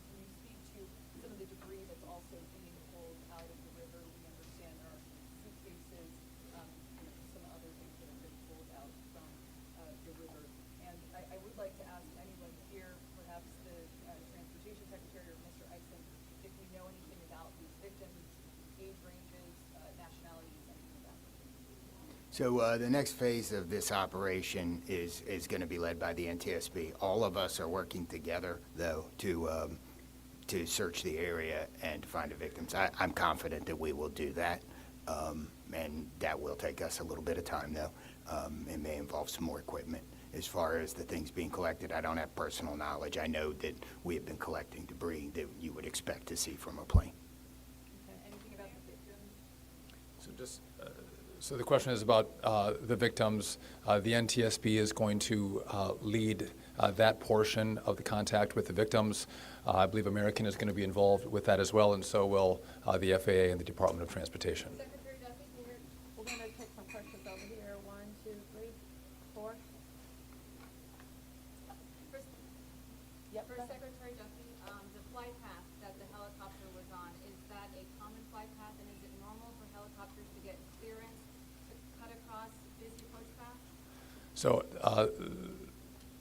I don't know if you all could hear the question. It's a question about the flight path of the helicopter. I don't want to go into too much detail about the information we have from the FAA, but obviously it is not standard to have aircraft collide. I want to be clear on that. But prior to the collision, the flight paths that were being flown from the military and from American, that was not unusual for what happens in the DC airspace. And as this investigation moves forward, we will be able to provide more information to you about the details of that statement. I wanted to follow up on that question regarding the flight path, because you said it was standard. So can you speak to the conversations with air traffic control? Were there blind spots here? So the question is, were there blind spots with air traffic control? I don't want to make statements about that. I don't lead into that answer. But again, I think whether it was air traffic control, whether it was military aircraft, helicopters, or the American flight, everything was standard in the lead up to the crash. Now, obviously, something happened here. You'll get more information and more details as this investigation moves forward. We'll learn what happened.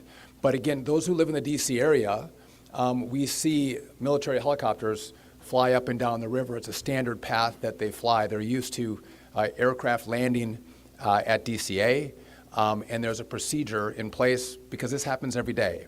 Something went wrong here. I look forward to the time and point when we can give you that information, but I don't want to comment on that right now.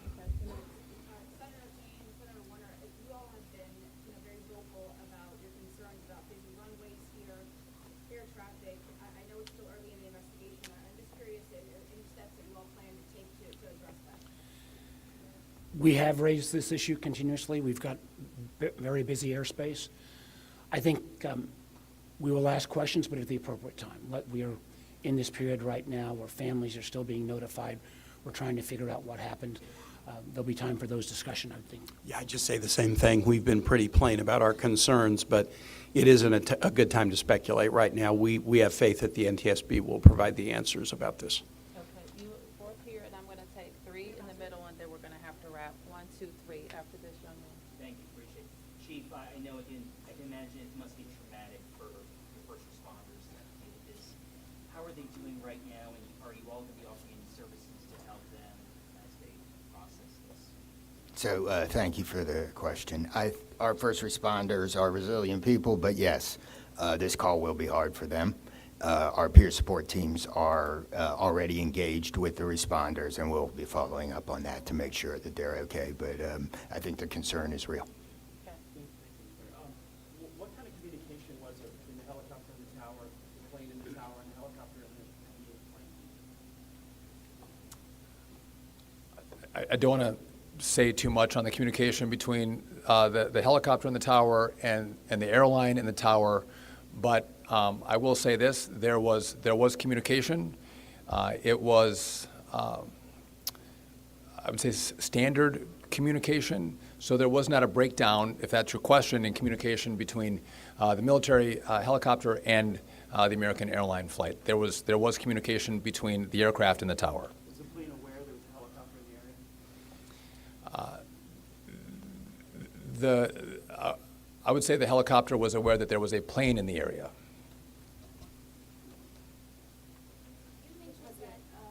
So the president, you said yesterday that he called into the briefing room. Has he returned to the briefing room since then? Have you spoken? Also, a question about the National Security Advisor, Mike Waltz. He's saying that there was 30 bodies that have been recovered. That you just said that to the White House. Curious. I know you're in this press right now, so that's hard for you to update. But I do have a question on posing. I can do the body. I'll give you the body first. So in terms of body recovery, as we recover bodies, we have a process, and we're not counting any bodies until they're in the possession of the medical director. So there may be some fluctuating in numbers that other people would report, but our numbers from the medical examiner. So just in regard to the president, in the briefing room, I've been with this team for the last hour plus as we've worked through the details of the information we wanted to give you. But it is my understanding that either this morning he was going to be in the Situation Room, or the Situation Room is obviously briefing the president. He has been kept in full appraisal of what is taking place. Okay, last two, you and you ma'am, first. You mentioned that the aircraft were on a standard flight pattern. Just curious, when the airport opens at 11 today, will planes be on that flight pattern again, or are they being directed to fly a different way? Jack, do you want to mention it? No. Okay. Well, I mean, safety is paramount, and I don't have that information quite yet from the FAA, so I don't want to provide an information I don't want to provide an answer or inaccurate information on what routes will be flown out of DCA. Okay, last one. Two questions really quickly. What do you know about the experience and history of the pilots of both the American Airlines plane and the Army Black Hawk helicopter? And then for Secretary Duffy, last night the president had said that this could have been prevented and questioned why air traffic control didn't tell his helicopter what to do. Is that something that investigators have determined should have happened in this situation? So do you want I can quickly, Secretary. Just quickly, I don't have a lot of information to release, but these were experienced pilots. I know that the captain had 6 years with PSA, or almost 6 years with PSA, and the first officer almost 2 years. Again, standard approach, and that's about all I can say. Thank you. In regard to the military, I don't have information in regard to the experience of the military pilots. I would just note that this was classified as a training mission. Sometimes people could think that a training mission is someone who is inexperienced in the cockpit. We call these missions that are flown in the DC area as our pilots are getting hours in experience training missions. So don't read into that we had how many hours the pilots on the military aircraft had. And you had another question for me that was. Last night the president had said Yep. that this could be prevented, and also that air traffic control, questioning why they may not have communicated with the helicopter telling them what to do. We are going to wait for all the information to come in from this vantage point, but to back up what the president said, what I've seen so far, do I think this was preventable? Absolutely. Thank you. Is there an acting FAA director? Thank you, everyone.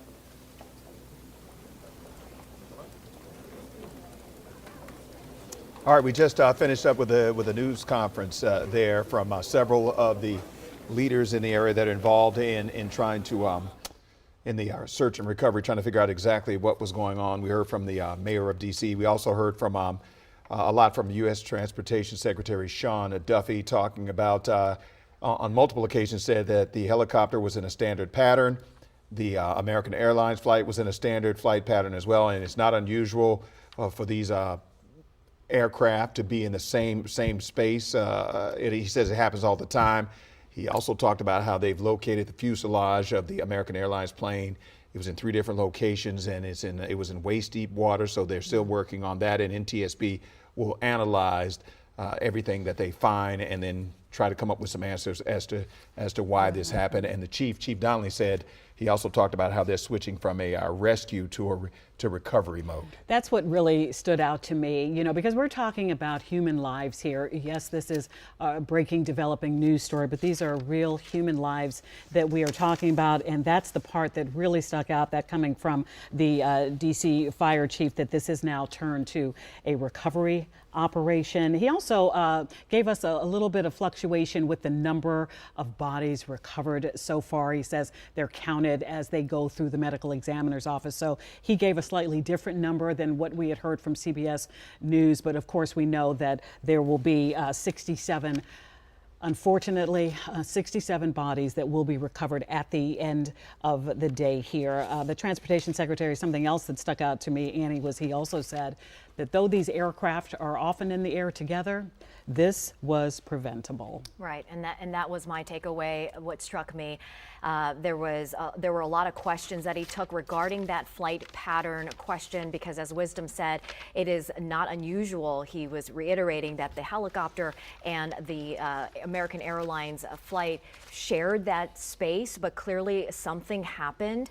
He also mentioned that they do have early indication of what could have happened. He did not elaborate, but ended with that this could have been preventable, absolutely, and that he has full confidence that we do have the safest airspace in the world, because that is what I think, you know, is going through the minds of Americans at this point is, am I going to be safe next time I board a flight? Because the expectation is when you get on a flight, you're going to end at your destination safely. Yes. So that message was clear from Transportation Secretary Sean Duffy, and the mayor weighing in on this strong mutual aid agreement and the teams working together, because we learned that the Potomac River, the way that this crash happened, this midair collision, the debris landing on the D.C. side is now something new for us as well, because we were wondering, you know, the mayor is taking the lead as far as local leaders go and federal and state leaders, but we now understand the reason behind that. But, you know, also what's clear to me is Senator Warner touched on this, that in times of a crisis like this, you sort of shed the layers of all of that, right? I mean, you come together. We know that this country is resilient, and what is amazing to see in times of a crisis is seeing all the local leaders come together with state and federal for one common goal. And absolutely. Right. And, you know, thanking the first responders for working tirelessly. We're going now into the 11th hour at this point, working under just dangerous and just terrible conditions with the water temperature and the murky water, the choppy water, all of it. So that was also clear, thanking our first responders.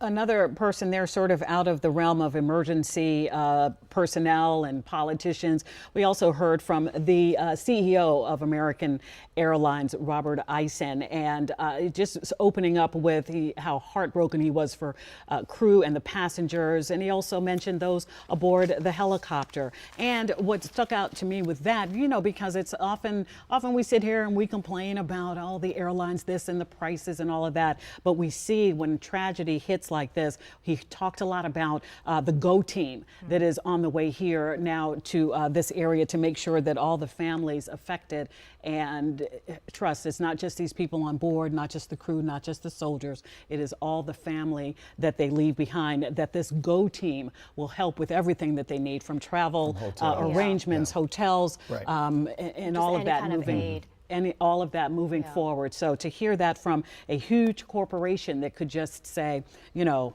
we don't know, let's just wait to, no, they're stepping in and they're working right now. Real quick, I want to jump in on something that Senator Warner and Senator Tim Kaine from Virginia spoke to, because somebody asked this question. I mentioned this earlier. They have long had concerns, and we don't know exactly what happened because the NTSB is in charge of the investigation now, but they both mentioned the concerns that they've had in the past with the traffic at DCA Airport. They talked about that just briefly today, but in the past, both have been talking about the issues that are out there. Can that airport handle the capacity that's coming in and out of it? And I mentioned this earlier about how in May of 2024, American Airlines flight 2134 was cleared for takeoff at 10:30 in the morning, and then another aircraft had been cleared at that same intersection on a runway. They almost collided, but they called it off in time. And then before that, Southwest Airlines 2937 and JetBlue 1554 nearly collided at the airport as well. And at that point, Senator Warner said, hey, we need to get a handle on this and call for an investigation into flight capacity out there. Now, having said all that, this is still an active investigation. They are still trying to figure out exactly what happened. But we heard the transportation secretary say that as far as he knows right now, that everything, nothing was unusual about this. There were he said specifically the communication was good, and that the airplane and the helicopter, it's not unusual to see them kind of sort of in the same space, but the mistake. Standard path. Yes, He says something standard went path. wrong. And he did say something, this could have been avoided. Something went wrong. Right. Did you want to add something? I was just going to say. Go ahead. Okay, we're going to take a short break and we'll be back. We're staying on top of this major breaking news.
All right, welcome back. We are continuing to cover our breaking news right now. We want to get out to the airport because that's where Marcella Robertson is right now. She is speaking to Senator Mark Warner from Virginia. Good morning to you, Marcella. Yeah, good morning to you, Wisdom. Again, you said it there, Virginia Senator Mark Warner joining us live now. We appreciate you taking the time to speak with us. Just want to get your initial reaction, just an incredible tragedy that we're dealing with here. Absolutely, Marcella. First of all, obviously condolences to all the families who I know have spent the last 12 to 14 hours trying to find out what's happened to their loved ones. And obviously, as we've moved into recovery mode, it's an indication there's probably no survivors. Those of us in the DMV know we got different states, the district, lots of federal jurisdictions. When a tragedy like this happens, everybody responds. It was remarkable. We had first responders from all across the region, as high as even Baltimore County came. And they run towards that kind of danger into these icy waters. And I happened to be coming from the district to my home in Old Town. So we were driving by the airport almost when this happened. And while I didn't see the crash, I was saying, I've never seen this many red lights racing, and it was about that point, once I was past the airport, headed to Old Town, that I became aware there was been this crash. And I mean, you say when you saw those lights, we typically don't see things of this nature. Of really gives you a sense of the gravity of all of this. I mean, what do you make of this really happening in our backyard? Well, we could see it both on the Virginia side and the Maryland side, and what I think you saw, and then the chief made mention this morning, everybody dropped everything. Police, EMS, fire, they all got here as quickly as possible. And that included also federal resources. We had people going into a very cold Potomac River to go through the recovery mode. Again, I don't think we ever give enough appreciation to those first responders. This is such a difficult time. I know there's still a lot of questions that need to be answered. What do you say to the family members who are waiting for their loved ones to be recovered? I mean, how do you even wrap your mind around that? I think what you say is, we're going to find out what happened. These victims deserve that. The families deserve that. But the notion of jumping to some conclusion, less than 12 hours after this tragedy occurred, there'll be a time for that kind of discussion. And to kind of clarify, I know I asked you about your concerns with the traffic here, busy runways, and I know you said that there will be a time for that later. Can we expect to hear an update from that? Tim Kaine and I, the whole Virginia delegation, we know how busy National is. We know the level of helicopter traffic, just because we're the nation's capital, that has to be part of the airspace. We expressed those concerns. We're concerned we never got a full vote on that, although I quickly add those new slots or those new flights have not been added yet. But again, there'll be a time for that kind of discussion, but it's obviously not right now. I want to ask you, too, because we heard the Secretary of Transportation say he believes that this was 100% preventable. Your reaction to that? I don't have any idea how, when we don't have the facts, the NTSB hasn't done their investigation, that people can make those claims. Obviously, I've been a governor, a senator. I've been in this stuff for 25 years. I've never had to come to this this doesn't happen very often. Our airspaces are statistically the safest in the world. That doesn't mean much if you're getting the kind of worst news you could ever imagine sometime over these last 12 hours. I just hope that we would all hold off on causation and whether it could be avoided or not. Obviously, something happened here that wasn't appropriate, but let's wait for a minute. And before we let you go, I do want to ask you too, we don't have a lot of the answers, right? And you have the airport that is getting ready to open back up in just about 3 hours. You have passengers all across the country who are getting ready to go on airplanes, a lot of anxiety, I would imagine. What do you say to those travelers and to reassure them that it is safe? I would say that we have always had the safest airspace in the world. I know the Airports Authority, the FAA, they're not going to reopen this airport at 11 o'clock this morning unless that we are safe. Again, I want to give a particular shout out as well for the air traffic controllers who have a remarkable record of directing this traffic on a regular basis. They're federal employees. So I have great assurance, but I can completely understand that kind of tension or concern coming after this tragedy.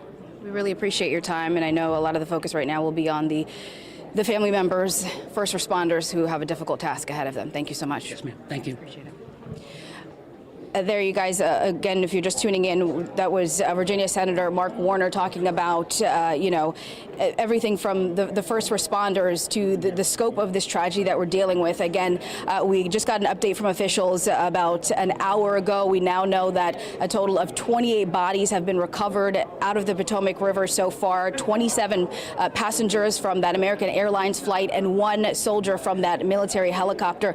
Still a lot of, unanswered questions here. The airport will reopen this morning here at Reagan National at 11 o'clock this morning, and officials are, telling passengers that it is safe. They would not reopen if it were not. And of course, just the NTSB now taking over this investigation. Unfortunately, this has changed from a rescue mission to a recovery mission with still many more passengers in the water.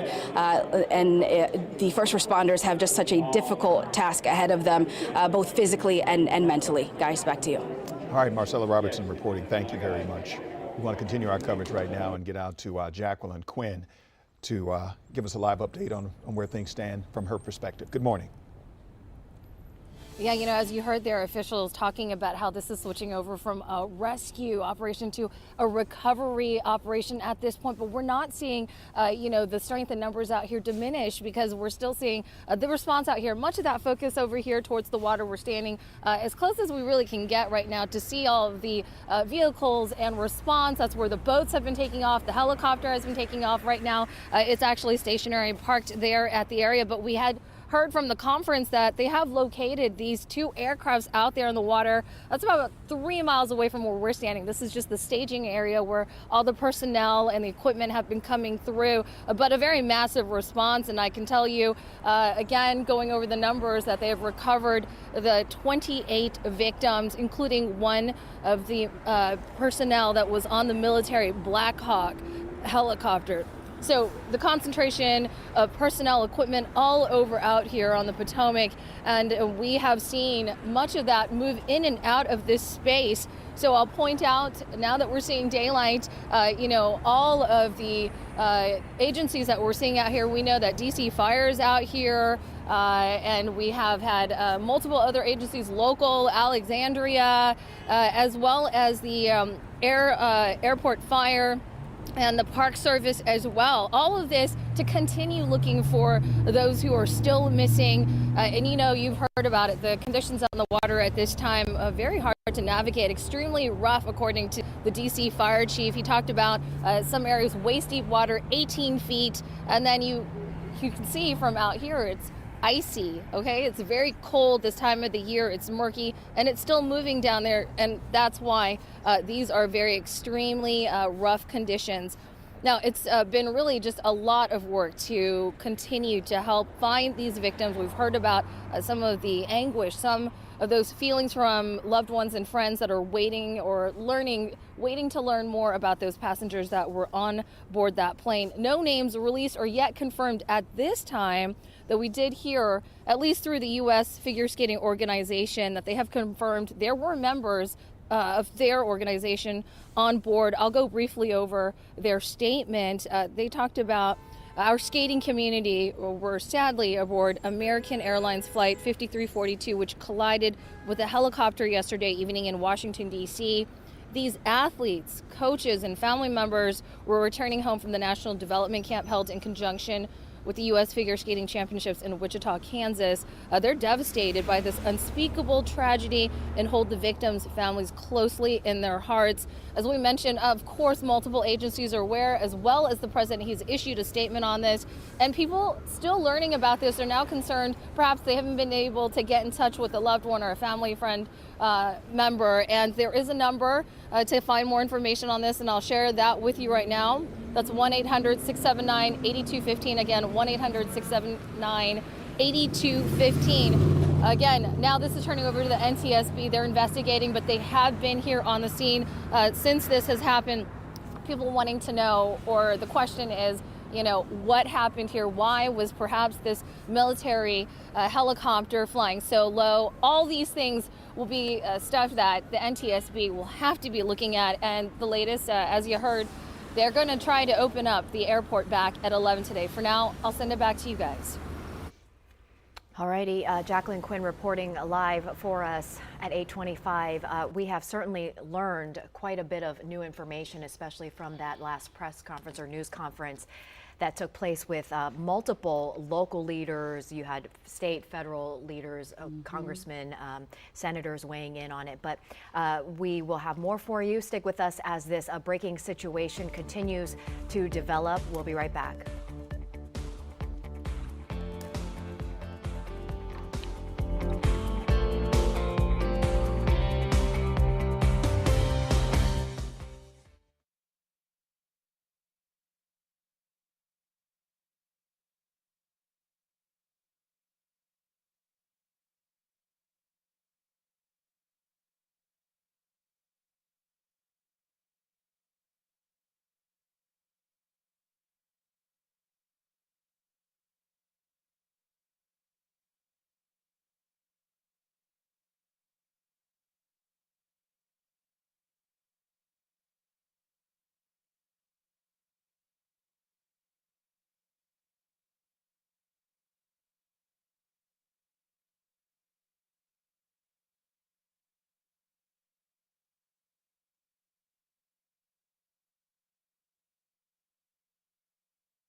Welcome back into our special coverage. In that news conference, we saw so many different jurisdictions come together and politicians front and center from Virginia, including Congressman Don Beyer. And Marcella Robertson standing by live at Reagan National Airport this morning. And Marcella, we understand that you have Congressman Beyer with you.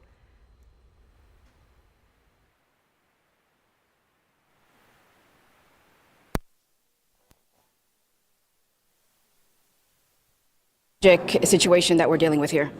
Well, the first thing, Marcel, is just enormous grief at this tragedy. You know, as the local congressman, we want to make all of our office resources available to the families. We don't know yet how many are from the DMV, how many from Wichita, other places, but we do know that we need to be there for them. And what is your message to those families who are dealing with a very difficult time right now? I mean, the only thing we can do is just reach out with our own sense of heartbreak and tragedy and comfort, and then promise them that down the road, after the NTSB investigation, that we will do everything we possibly can at the federal level to make sure that the airport is safe. I want to ask you, because there are still so many unanswered questions here. Still, you know, first responders have a tough day ahead of them. I want to ask you what you would say to other passengers, right? Because this airport is going to reopen in a couple of hours. What do you say to reassure them that this is safe? Well, if you look back, the last major accident like this was 2009, so 16 years ago. And over that time, I think it's 5 billion Americans have flown on airplanes without a casualty, commercial airplanes. So the odds are much greater that most of the things we do in our day-to-day life are more dangerous than flying on an airplane. But that doesn't mean we're not going to get the every 16-year tragedy because somebody made a mistake someplace. Our job will be to make sure that that same mistake is never made again. And when we talk about that, I mean, I know it is hard to say, and that investigation is in its very early stages, but how much of a change in aviation do you expect to see because of this? I mean, this is really something that we haven't seen in quite a while. I don't know whether it'll be a change in aviation. It's more likely to be a change in how we manage the traffic around this airport. We know this is an airport that flew 25 million passengers last year. It was designed for 14 million. But it's also complicated by the fact that this is the nation's capital. We have the president, the Congress, the Pentagon. And so you have all this military air traffic going up and down the river. Finding ways to do that safely it's been safe for a long time, but we've got to make sure that this kind of breakdown doesn't happen again. And I want to ask you too, I mean, we're overlooking the water here. The first responders, they have been out all night. It is cold, icy waters. Such a huge response from all kinds of jurisdictions. What are your thoughts about them? Well, first of all, it's really encouraging. I know the fire station here at the airport, which is right on the water, responded in minutes. And then you had everybody from the Coast Guard, D.C., Maryland, lots of Arlington and the airport. It was wonderful to see so many different resources from so many different jurisdictions come together to support this effort. Right now, the FBI has taken over to find the remaining bodies and to get all the information from the crash. It is nice to know that we can work together at a time of crisis. And I know, speaking to Senator Kaine, Senator Warner as well, I know it is still early. I know that there's a time and place for everything, but there have been concerns about the traffic at this airport. What can we expect to see on a federal level, on Capitol Hill in the future when we do get answers as far as this investigation is concerned? Well, with Mark Warner, Tim Kaine, and I and others, we fought really hard to limit the traffic coming in and out of the airport. We don't know that was the cause of this yet, but we do know, big picture, we need to make sure that we're moving as much traffic as we can to the airports that can handle it. Congressman, thank you so much. We appreciate your time. Thank you.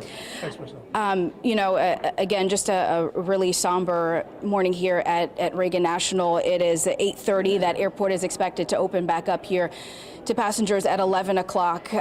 We know at this point 28 bodies have been recovered from the Potomac because of this mid-air collision. 27 passengers from the plane, 1 soldier from that military helicopter, and certainly first responders out there. They have been at it for hours. Difficult conditions. It is cold, it is icy, it is windy, and this is now turned from a rescue mission to a recovery operation, which is certainly not what the family members who have been waiting for answers here want to hear, but that is the unfortunate situation that we are in right now. Very sensitive situation, and our thoughts certainly go out to them as we continue to see this develop. I do also want to mention that an official was asked how confident they are that they would recover all of the bodies, and they said that is their goal. They are confident that everyone will eventually be reunited with their family members. Obviously not the outcome that everyone wanted to see, but they are confident in this recovery mission. Back to you. Marcella, I've got to ask, we've been saying that the airport reopens at 11, and we know you got to get there a little bit ahead of time to make those flights. I couldn't help but notice the people behind you looking like they're just pulling some luggage. It looks like that airport is slowly coming back to life behind you there. Have you noticed that as well? Yeah, it's actually just a lot of media, right? We've all got carts, some of the speakers, the podium that was actually brought in. So we're here in Terminal 1. So we have not seen, as far as we're concerned, any passengers actually in the airport. A couple that were stranded before, but as far as new passengers looking to catch their flights, we have not seen that just yet. But we'll certainly keep you updated. Not opened up to that extent yet. Yeah, and Marcella, before we let you go, you also spoke to Senator Warner, Virginia Senator Warner, and what he said really struck us because during the press conference, we heard from Transportation Secretary Sean Duffy with a very clear message that this could have been preventable. And he said that with confidence. He even went to say, I have full confidence that we have the safest airspace in the world. So he really doubled down on that message. But then when you spoke to Senator Warner, it seemed like there was a differing of thoughts there. Can you elaborate on what Senator Warner shared with you?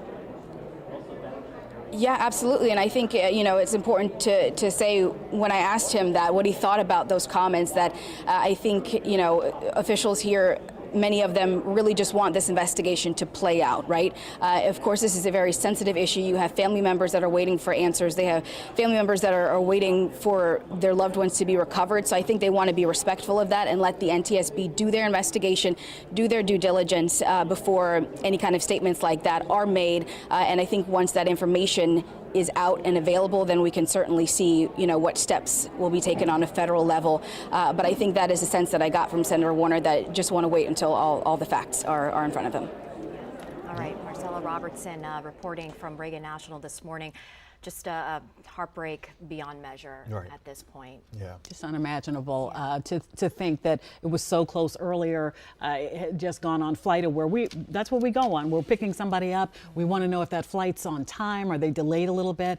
And to see the time when this incident came in and at the time that it was supposed to land, just a few minutes after 9 p.m., it just adds to that heartbreak for me as people were there waiting. Right, we know they that were right there. The they plane were was right there. We know that family was ushered into a room, and just to imagine the emotions in that room of uncertainty, probably a lot of hope, but now just to know that this mission has changed now to a recovery mission, it's just heartbreaking. Right. It's just heartbreaking. Right. All right, 8:36 is the time right now. We know it's been dangerously cold this month, and the Potomac River was frozen just as recently as last week.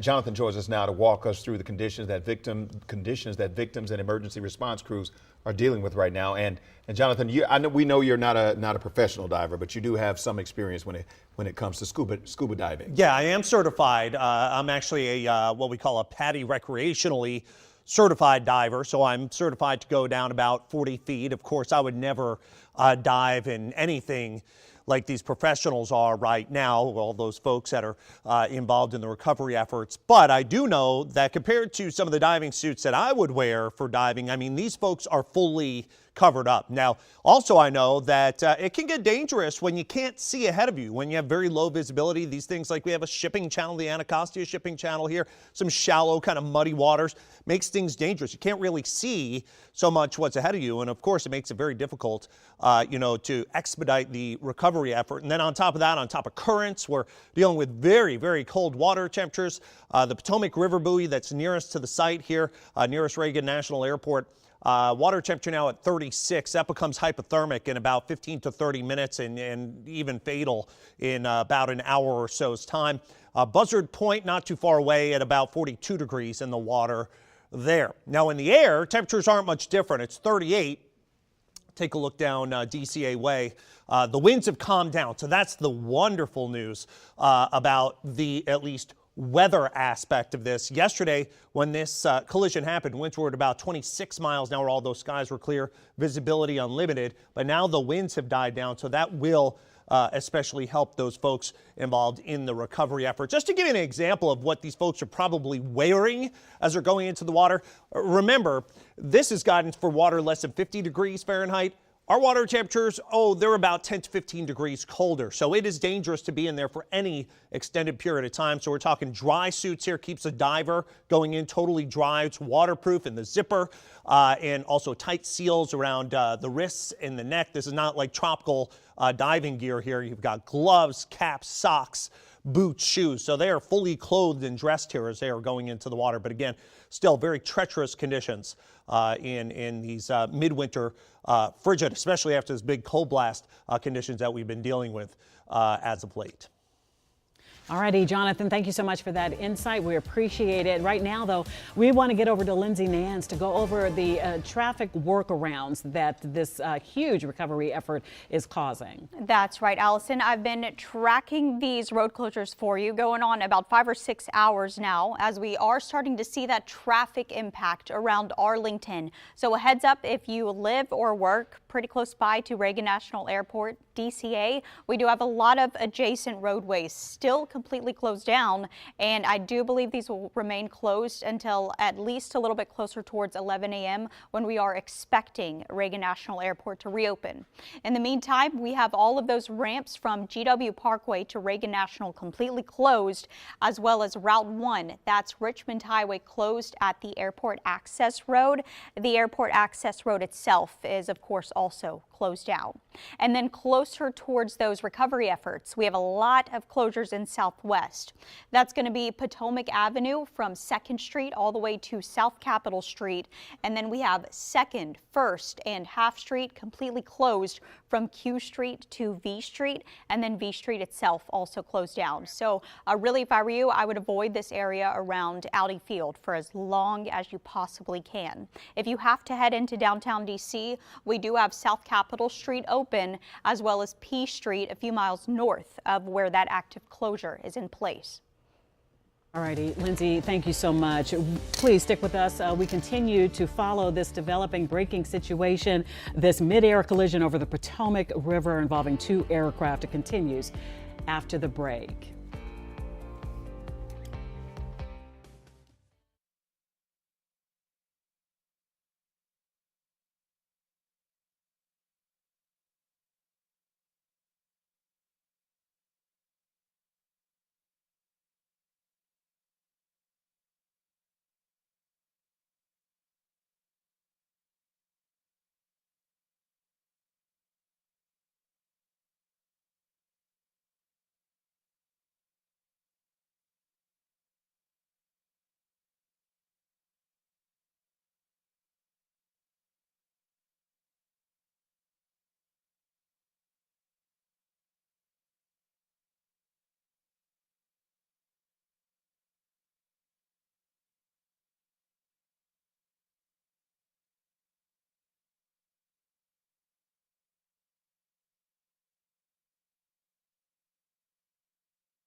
8:43 is the time right now. If you're just joining us, we are following some major breaking news out at Reagan National Airport. An American Airlines passenger jet with 64 people on board from Wichita, Kansas, collided midair with an Army Black Hawk helicopter while attempting to land at Reagan National Airport. Randy Ayala joins us now live from Haines Point with an update on where search efforts stand right now. Yeah, good morning to you, Wisdom. So we've had to move. We're now on the opposite side of the Potomac River here from the site of that crash. Still have the icy Potomac, though, behind me here. We're continuing to dissect new information coming to us from officials now. We now know that both aircrafts have been located in the river, the American Airlines plane and that military helicopter. Sadly, no survivors expected from this accident. So it's being moved to a search and recovery effort now. No longer a search and rescue mission. So far, 27 people have been recovered from the plane and one person from that military helicopter. But we know that crews will continue those efforts as the day gets going. We know at one point 300 rescuers were searching the Potomac, and they had some really hard conditions that they were dealing with here. Extremely cold water temps, poor visibility. Now, though, that the sun is up, hoping that'll be some advantage. About 1 hour ago, we heard from Transportation Secretary Sean Duffy, who's only had the job a couple of days, about the recovery efforts currently underway.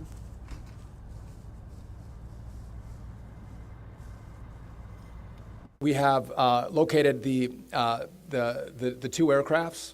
The fuselage of the American Airline plane was inverted.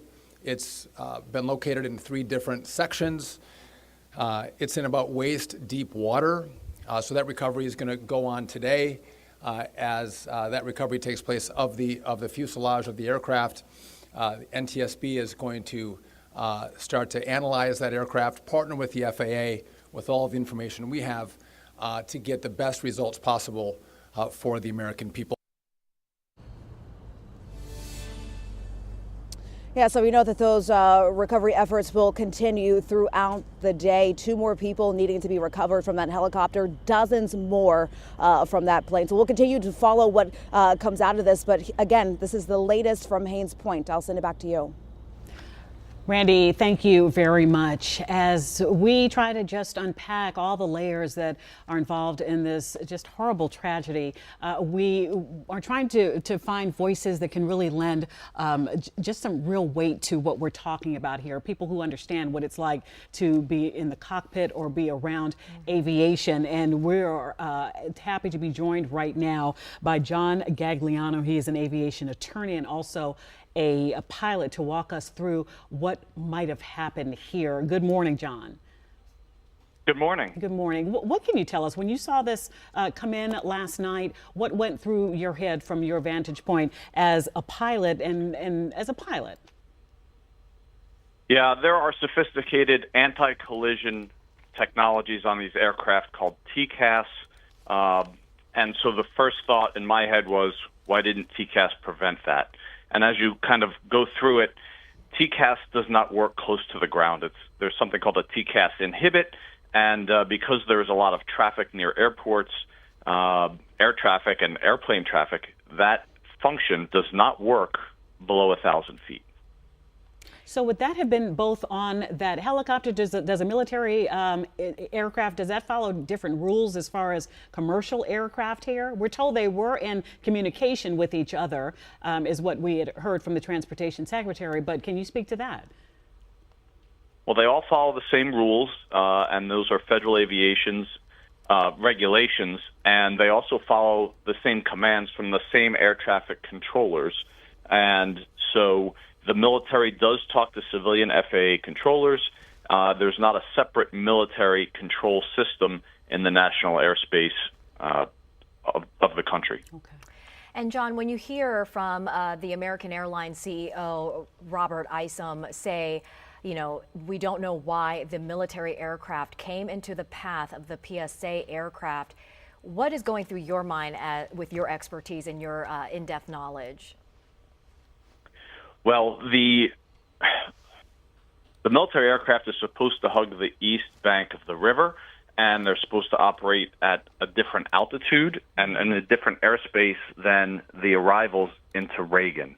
And the airlines, and they're also operating on not a strictly defined path in the sky via instruments, right? They're looking at the bank, they're operating visually in the helicopter, and in the American flight, they're operating on GPS guidance to the runway. So there is a very strict and defined approach criteria into Reagan on where that aircraft needs to be, and if it's not in the right place at the right time, and I'm talking about the American aircraft, then it needs to get out of the way and go around. The military helicopter has a little bit more leeway in where it can operate. Now, everyone is supposed to be visually separated, and the Black Hawk reported that it did see the American flight, but I'm convinced that there's no way that Black Hawk saw the American flight, or they saw something they thought was the American flight, but they didn't actually see it. And John, you mentioned about the visual. At nighttime flying, when you're flying as a pilot, I want your pilot perspective on this. At nighttime when you're flying, if you see these big lights in the sky, obviously it's something that's in your path. And you said that, if I'm understanding you correctly, they did the visual inspection, but something clearly went wrong here, where they ended up, colliding into each other? Well, the air traffic controller instructed the Army helicopter about where the American flight was and required him to see it and avoid it. And the military helicopter said that he saw the American flight, but clearly he didn't avoid it. That leads me to believe that he did not see the flight, but he saw something else that he thought was the American flight. The skyline at D.C. is really bright with all different kinds of colors, red and white and blue, as you know, and all other kinds of colors, and it can be confusing depending on where you're looking, what altitude you are. I'm convinced at this point that the Army helicopter, when he said to the FAA controller that he saw the flight, that he didn't actually see this flight. Before we let you go, John, the path forward, we've heard from the people at the news conference that will be covered by the NTSB. We know the fuselage has been located. In 10 seconds, can you just let us know what happens next? Yeah. Look, there's sorrow, obviously. There's thanks, and there's inquiry. So there's sorrow for the loss of life, and to the families, there's thanks for the first responders, and there's inquiry into the NTSB investigation. Obviously, lawmakers are going to look at this, and there's going to be findings and hopefully solutions. John Gagliano, aviation attorney and pilot, thank you so much. Stay with us. We'll be right back.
We are continuing our coverage this morning, and so we want to get out live right now to Jacqueline Quinn. She has an update for us. Good morning.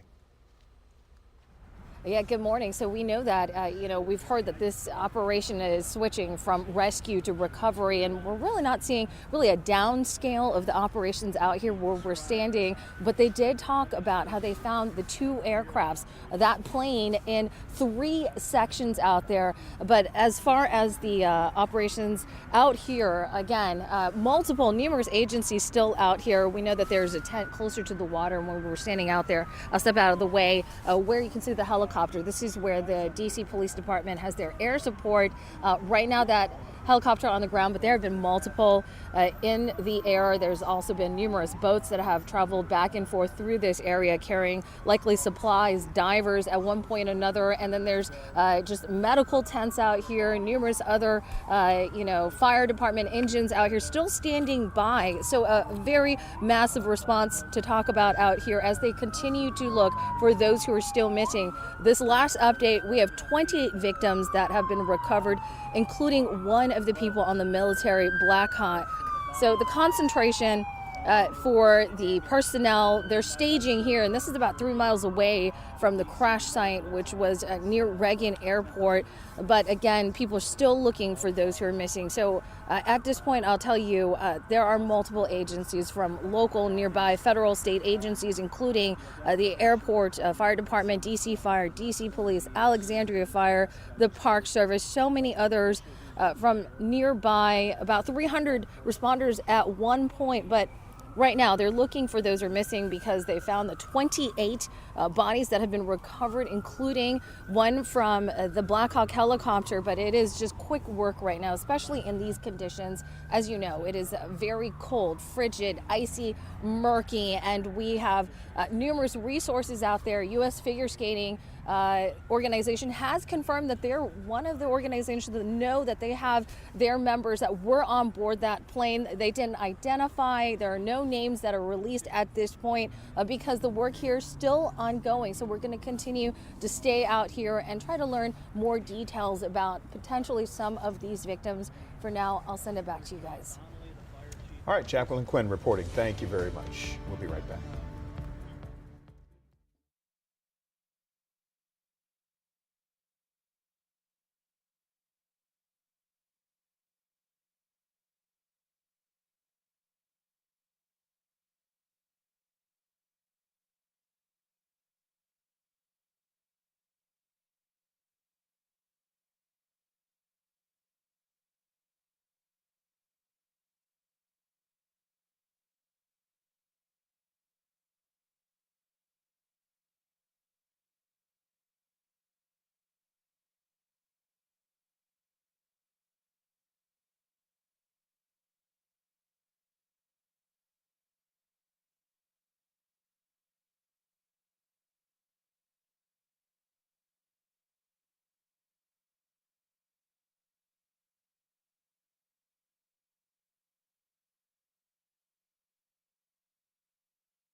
9 o'clock, we are staying on top of breaking news near Reagan National Airport.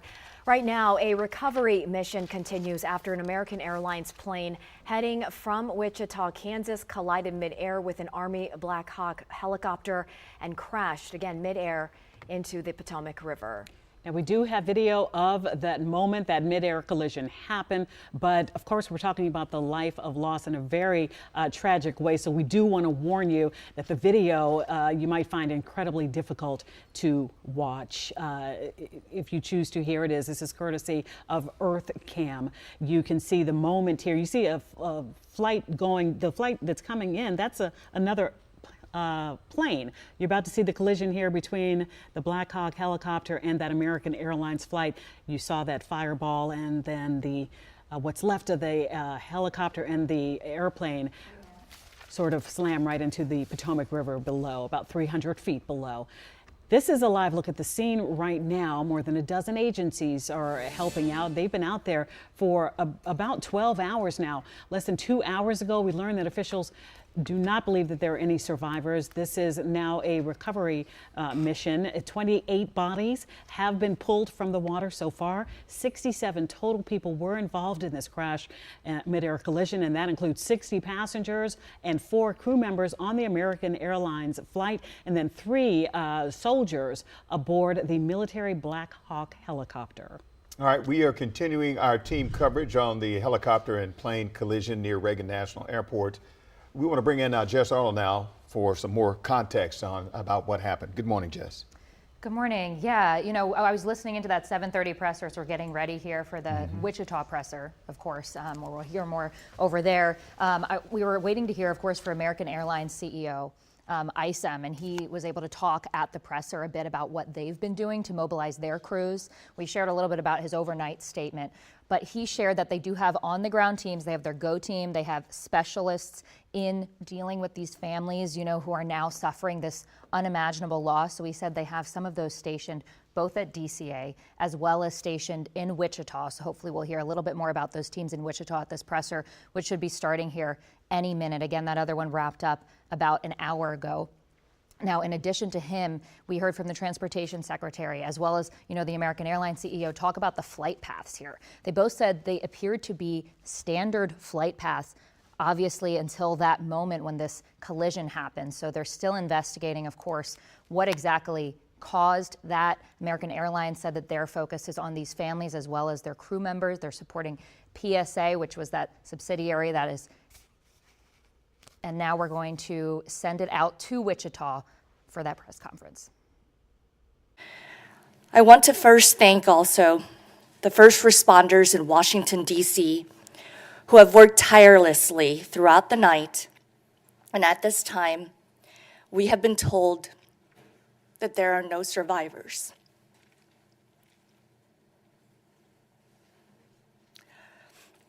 We mourn with all those who have been impacted.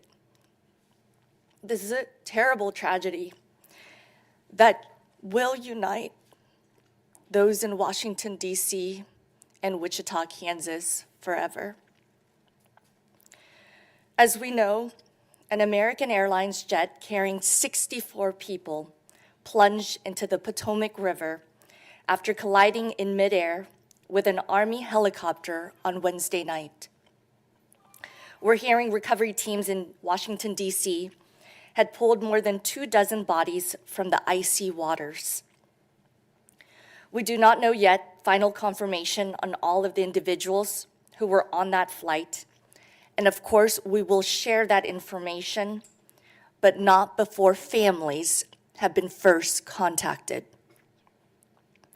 Congressman Ron Estes is here with us this morning, and I would like to invite him to say a few words. Well, thank you, Mayor Wu, and thank you for all of the city council members for holding this press conference to help share this information. This is such a tragic day for our community. So many of us will be touched by people that we know directly or indirectly that were victims of this tragic tragedy that happened. You know, overnight I was in contact with the White House Situation Room, getting updates as they were going through the process. I spoke last night with the chairwoman of the National Transportation Safety Board as well. And at that point in time, their investigation was they were getting prepared for that. But they were waiting for the search and rescue efforts to conclude before they started that investigation. So I know this is going to be a tragedy that touches our community. We have such a steep history of being involved in aviation, and being a close-knit community like we are, it's going to have consequences for years to come. I do want to make a general comment about air safety in general. I mean, we have the safest skies in any country in the world. And when a tragic incident like this happens, obviously we want to do the investigation, which will take days and weeks to go through that process, and to make sure that we can prevent accidents like this from happening in the future. And so I appreciate all of the updates we'll have this morning. I know there will be more coming out, both from here in Wichita as well as in D.C. Thank you. Thank you very much, Congressman. We also have a representative for Senator Jerry Moran, who will share a statement as well. Mayor, thank you. I'm Mike Zammerslow with United States Senator Jerry Moran's office. The senator asked me to share the following statement on his behalf. Wichita is located in the heart of our nation, and today we are grieving. I received confirmation this morning that no one survived the crash of American Airlines Flight 5342. This is a sad day for Kansans and our nation as we awaken this morning to this tragic news. My heart grieves for the lives that were lost and their loved ones, who are now learning that their friend or family member was among those who perished. There will be much to learn and to do in the coming days in the wake of this tragedy. But today, please join me in praying for Kansas. May God comfort those who are mourning. Mayor, thank you. I would like to now ask our Airports Director, Jesse Romo, to provide some updates. And again, a lot of the details are still waiting for confirmation. And so we ask that Jesse give us the latest that we have confirmed.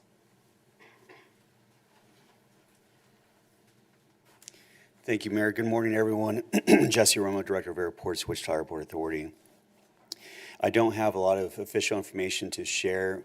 We will get that directly from NTSB. American Airlines will be providing the official updates and information.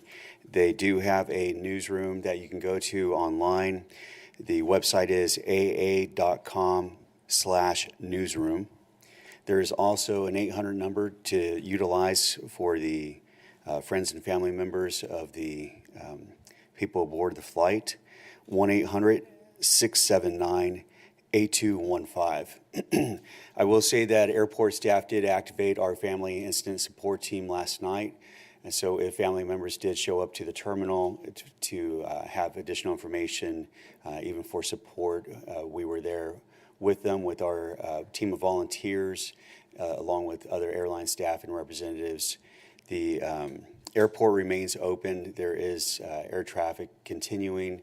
Right now, we do have fog, so I would ask everybody to please drive safe as you're headed to the airport or are traveling today, and keep up with your airline for additional information.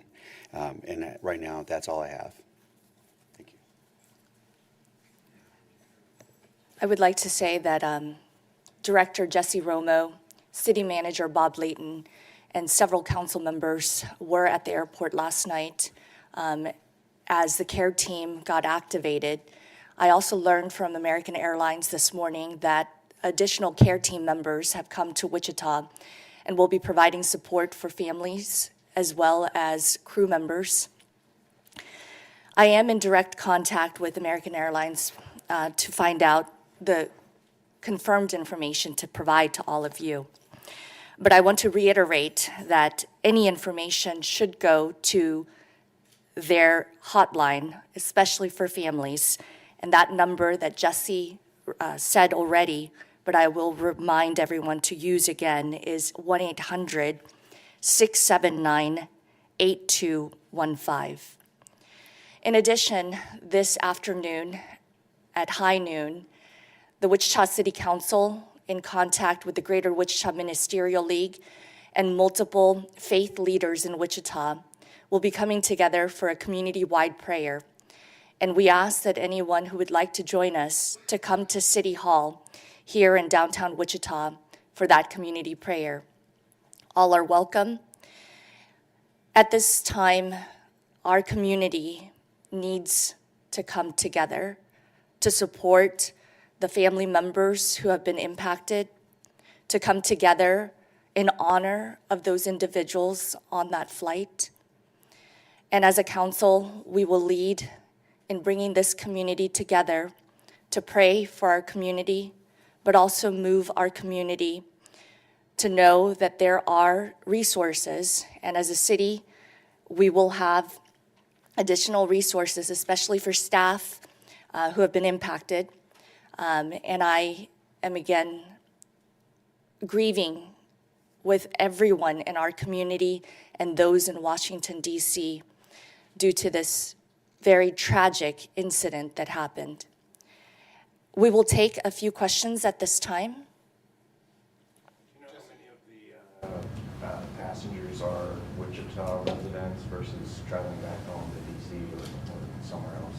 At this time, we don't have that information, and I know that we don't have the manifest at this moment. Have you spoken with any family or friends of members or people in the home? The care team was activated last night, and one family was there. And I want to say thank you to our local media partners who were respectful here in Wichita. That says a lot about our community. The care team was there to provide comfort for that family, and the council members were also there to provide comfort for them. But at this time, that is all we have in regards to family members. Do you know how many families did show up last night? Only one. Was everything normal at the beginning of this flight taking off from Wichita? Say that again. Was the flight normal taking off? I will have Jesse.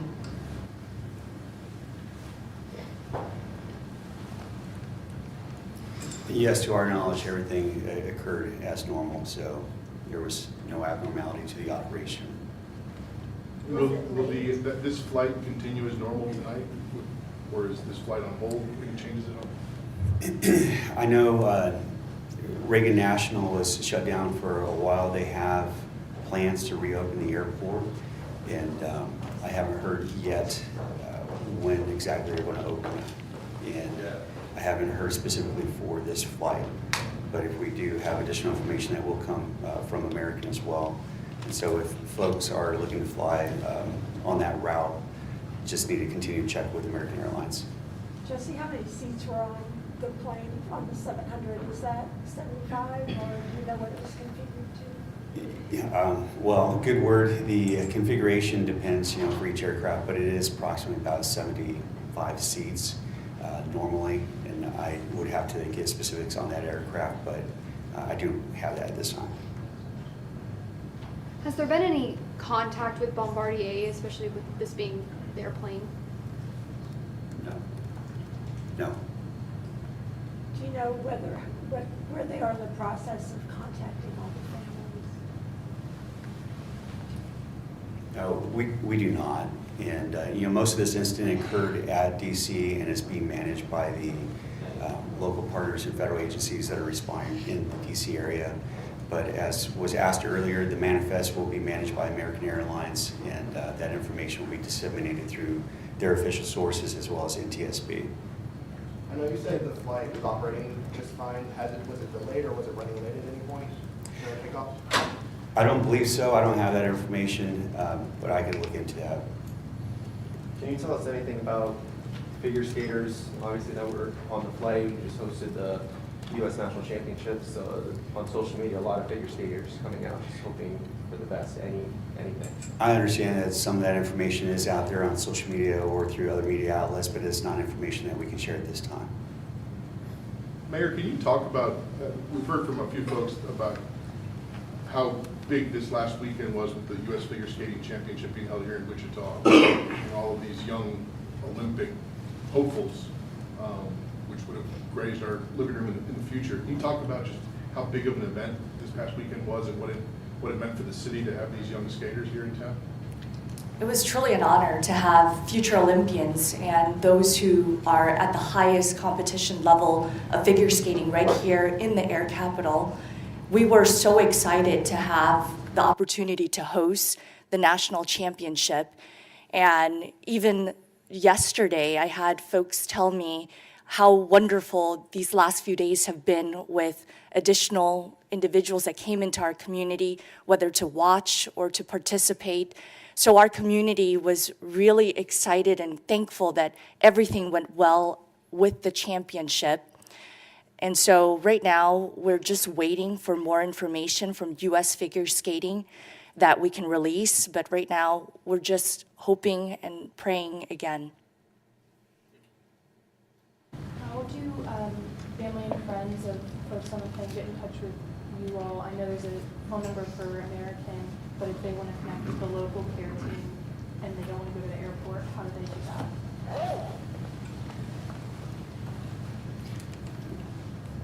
They can reach out to the airport administration building. Their phone number or anything? I'm going to look that up because all of a sudden sleep deprivation kicked in and my mind went blank on the phone number, but let me respond back to you in just a second. Should affected families be coming to the airport, or are you urging them to stay at home? What should they do? Everyone responds to a tragic incident a little differently, and so if they do feel that they would be more comfortable in the terminal or coming out there to the airport, we're ready to help support them in any way we can. But there isn't any more information that we can share that they're already being shared with directly by the airline, and so they may want to stay at home as well. Jesse, would you mind repeating this into the microphone? But that number that families can call is 316-946-4700. 4700 is the airport administration building. Have city and Kansas state leaders been in contact with the U.S. Army about the helicopter? Can you speak about that a little bit? Not about the helicopter.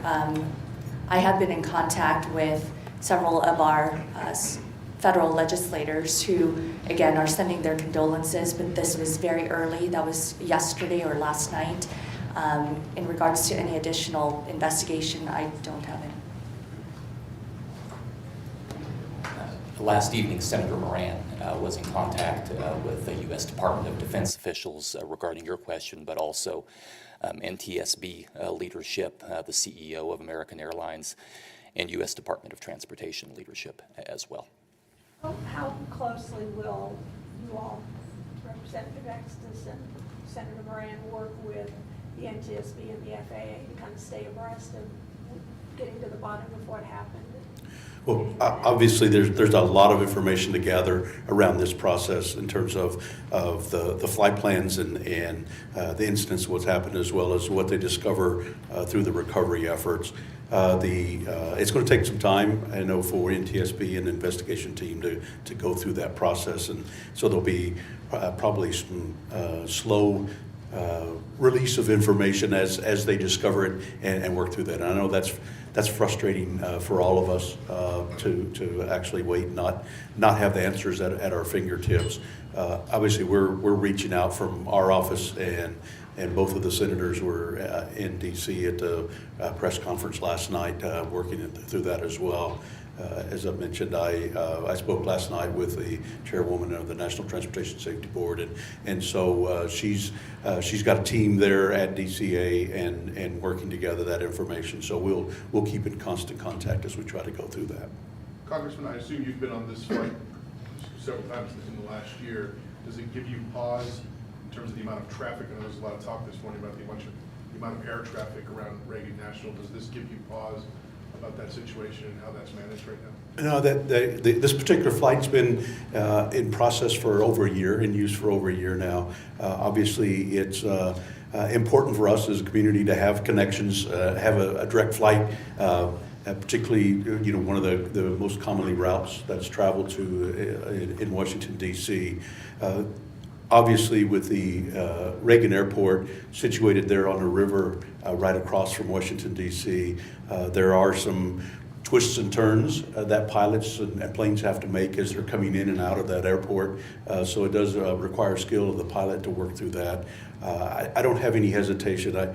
I know the major runway there at Washington Reagan is I think it's the busiest in the country for any one runway. The flight last night was on the secondary runway through that process, which is a little bit shorter, which is more appropriate for a plane the size of the CRJ that was flying in there. So it's there's always going to be that process as whether they're coming from the south as it was last night or on the approach from the north.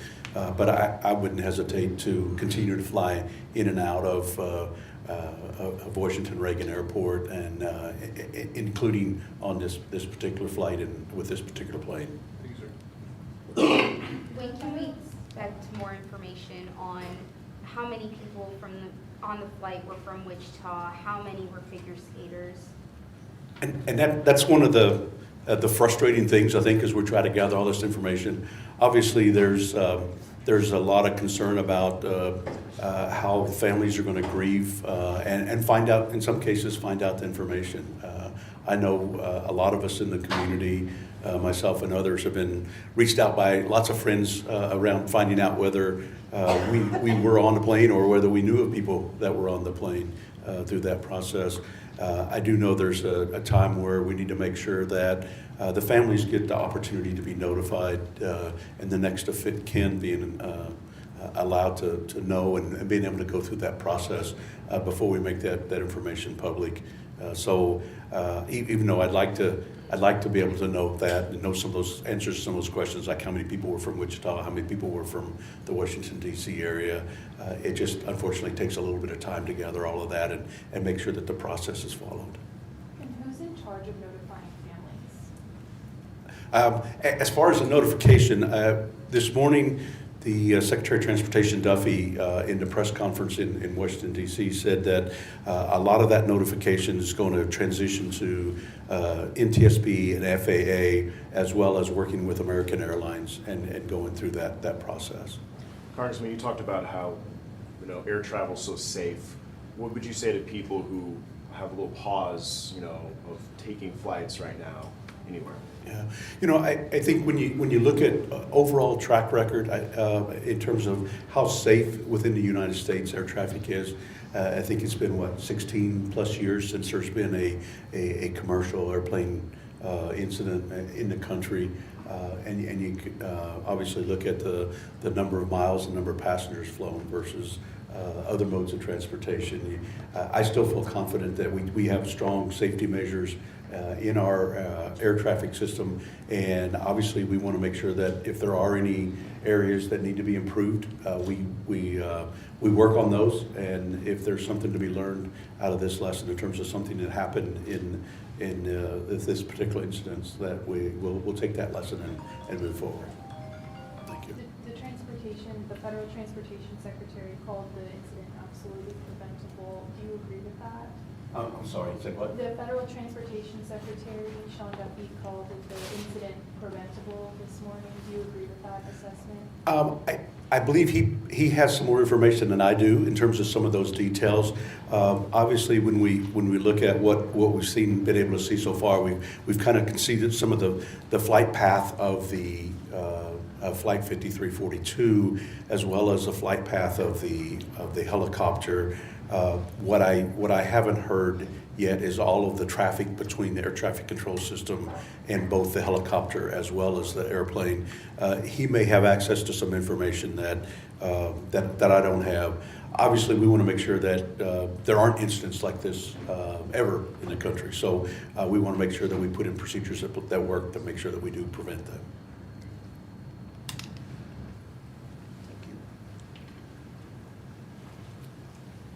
Thank you again, Congressman.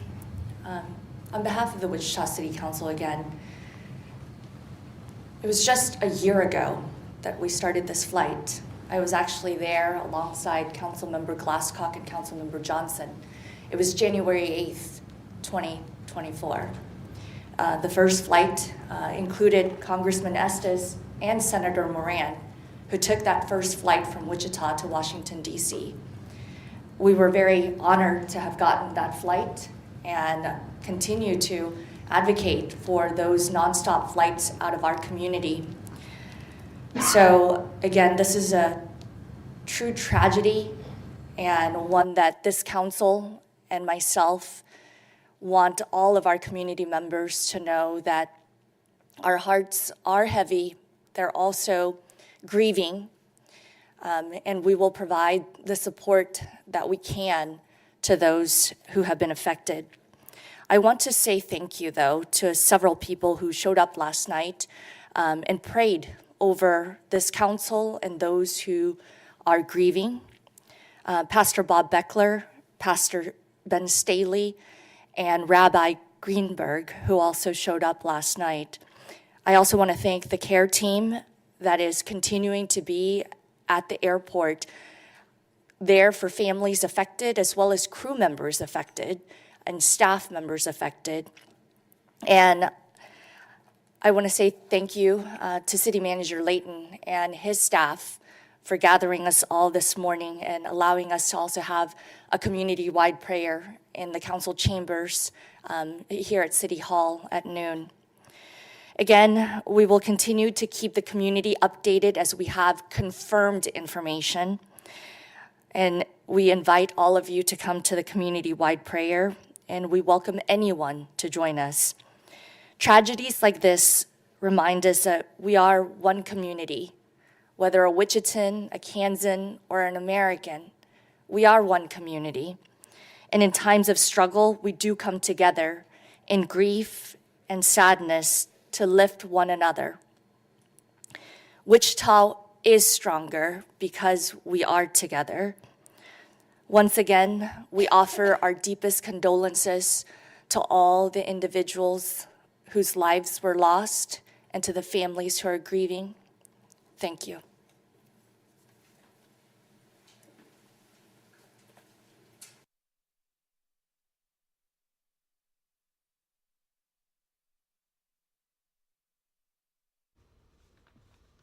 Yeah, so we got to hear there from Wichita Mayor Lily Wu, of course, starting out just expressing their devastation and expressing their condolences. And she even got choked up at the start of this, just thinking about this unimaginable tragedy. So I want you to hear from her again.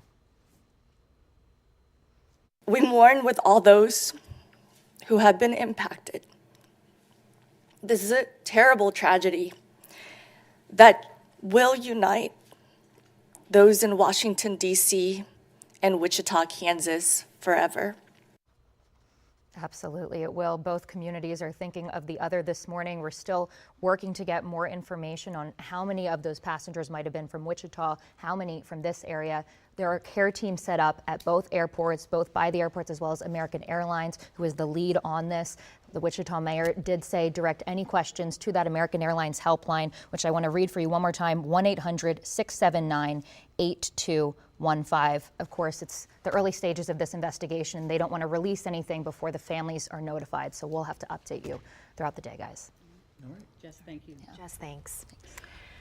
Okay, we want to turn our attention now to our next phone interview here. We've got Dr. Alan Deal, a former NTSB investigator, joining us right now. Dr. Deal, can you hear us? It's Annie, Allison, and Wisdom. Yes. Okay, I can good. hear you loud and clear. Thank you. Okay, great. Thanks Thank for you so having me. much. Yes, we're really leaning into your expertise here as we continue to learn more about this midair collision. Walk us through sort of that standard procedure from the NTSB investigative perspective when a midair collision occurs. Well, obviously, the safety board's going to have a team there right as we speak. I'm sure they're there. And they're deferring to the rescue and recovery people at this point in time. But I'm sure they're already also looking at the air traffic control audio tapes as well as the radar tapes. And they will be, as you know, they conduct autopsies on the crew members. And probably the most critical autopsy will be on the Army aviators to try to find out which either the pilot or co-pilot was flying the aircraft. There's a way you can do that by, frankly, looking at the thumbs of those pilots. The thumb tends to be broken if you're holding onto the control stick at impact. So it's it's kind of a grisly business, but it's necessary so they can figure out what they could see from outside the cockpit. You understand? The Black Hawk has good forward visibility, but there are structures that block your view of the outside, and that'll be critical because I noticed in the videos there was a third airplane that was in the area, and reportedly they were told to pass behind the American jet, and if they mistook the third airplane for the American jet, it may go a long way to explaining this, but that's what the NTSB will do. They're very meticulous. They'll start looking at the data I mentioned and expand it from there. They'll look at the procedures of the controllers and the pilots, as well as the airspace. It's very restricted. I've flown in and out of that airport, as a matter of fact, as a pilot, and you really have to be on your game to get in and out of there because there's so much traffic and so little extra airspace. You've got all kinds of restricted areas, and the controllers are very busy. Clearly, so many layers, and we're only in this infancy stage. You mentioned meticulous investigation. So, I think we heard from earlier today the Transportation Secretary Sean Duffy weighing in and saying that early indication, they have a sense of what could have happened here. But how long do these types of investigations generally take? Well, by international law, the NTSB has to release an initial report in 30 days. But to be honest, it'll probably go on for weeks and months beyond that. Typically, it's a year or two before the final so-called board report comes out. But we'll know a lot more in the ensuing days and weeks. And like I said, in 30 days, the NTSB will issue a report. And of course, you understand this is a no-fault investigation.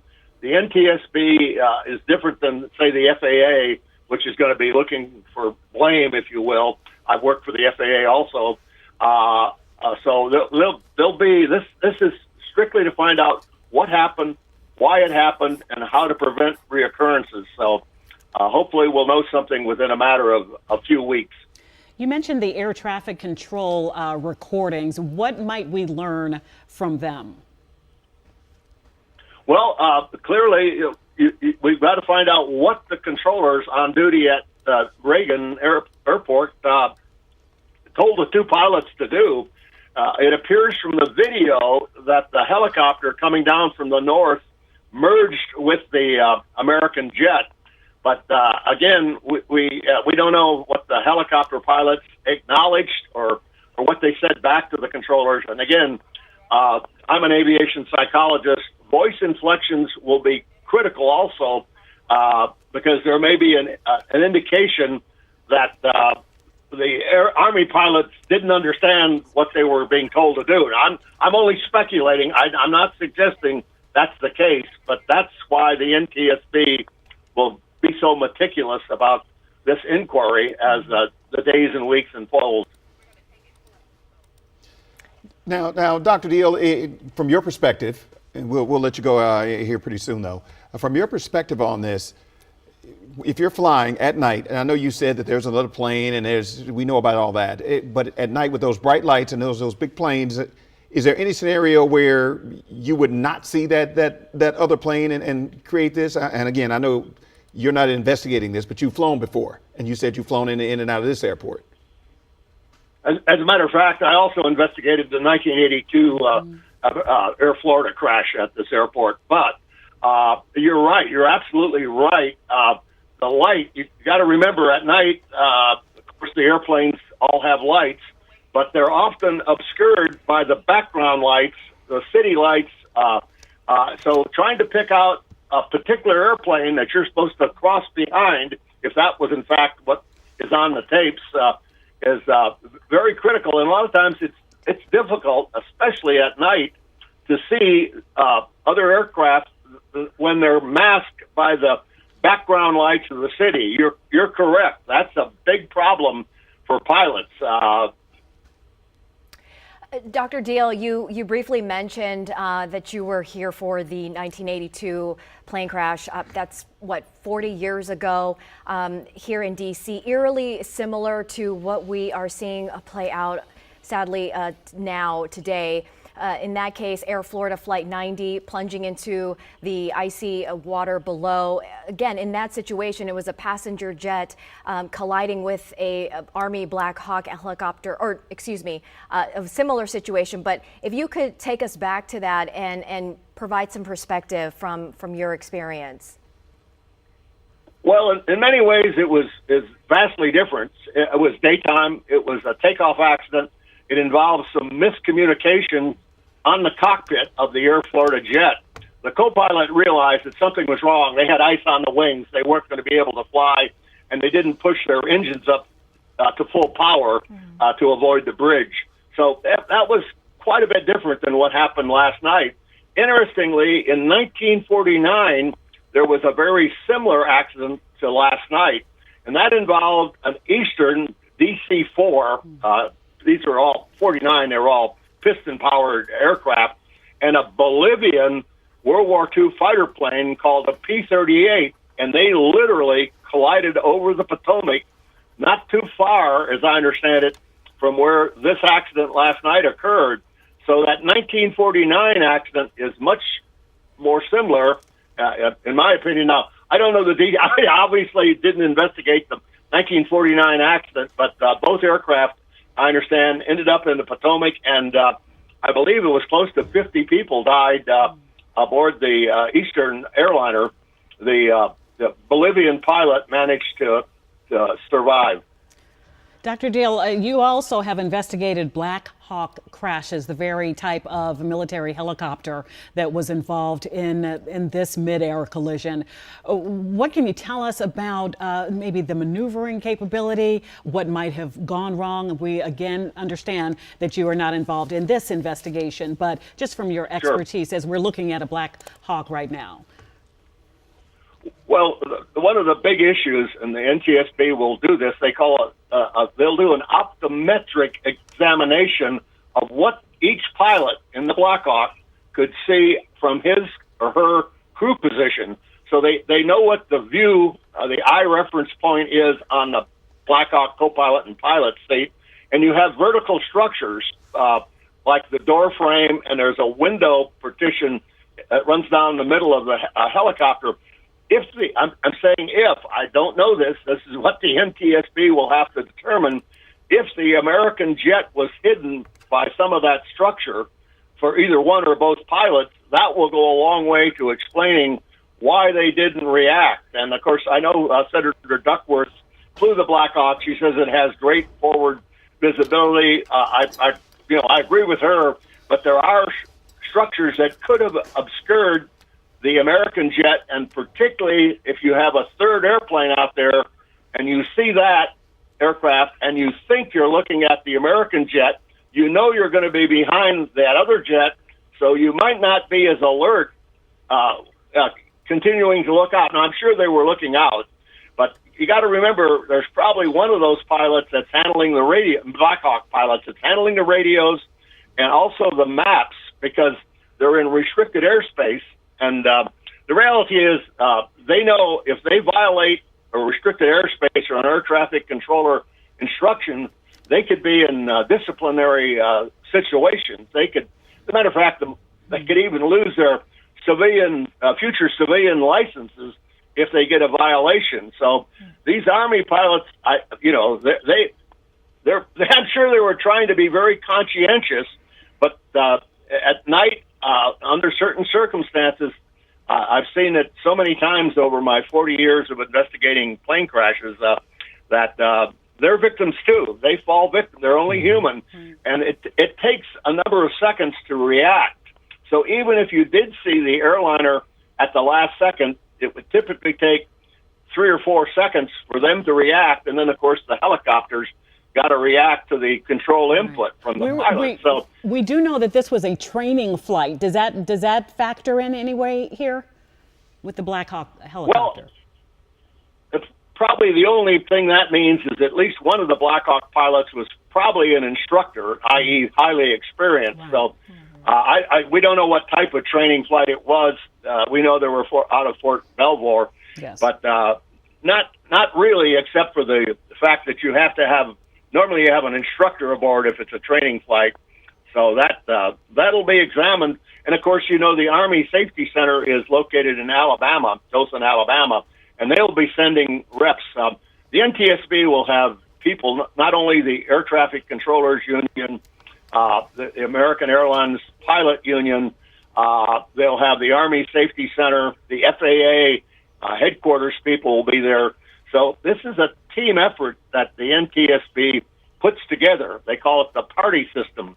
But everybody that has an interest in this accident is allowed to participate in the initial so-called field phase of the investigation to find facts. So they can find out what happened, why it happened, and then the NTSB will make recommendations to prevent reoccurrence. Now Dr. Deal, from an investigator standpoint, we've heard some of the other leaders talk about the fuselage, the flight pattern, the black box, and the communications.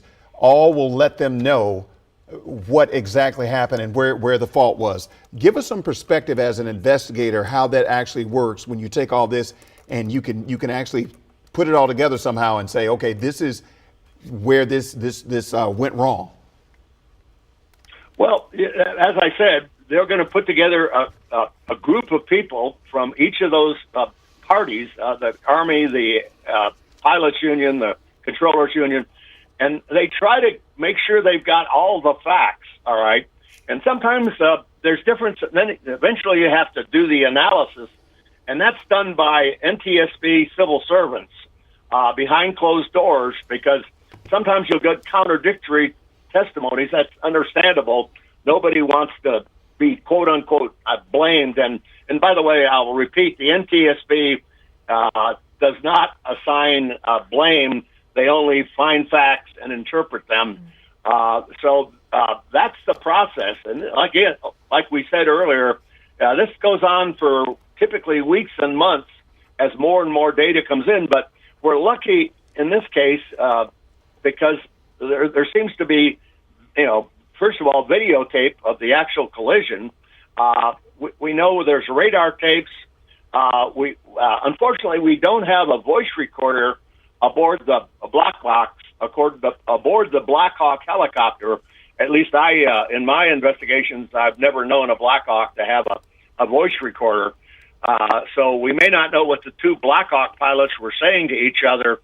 But one thing to keep in mind that these guys are victims too. Obviously, the passengers and the crew members on both airplanes are victims. But whether or not we end up focusing on something the controller said or didn't say, or the pilots, everybody is trying to do their job, and this is a remarkably safe system. In my books, one of them is called Air Safety Investigators. I explain that the chances of being killed in an airliner accident is something like 1 in 10 million. It's just incredibly safe, and as others have pointed out, the last major crash of a U.S. airliner was in Buffalo in 2009 when there was a problem with they stalled the aircraft and it crashed into a neighborhood. But you keep in mind the cliche about driving to the airport is the most dangerous part of your journey. And one more thing, the alert system is for the commercial airlines and the military. In your career as a pilot and investigator as well. That's correct. The American aircraft had what's called a traffic collision alert system, but at low altitudes, because there's so much traffic around an airport, that warning system is suppressed.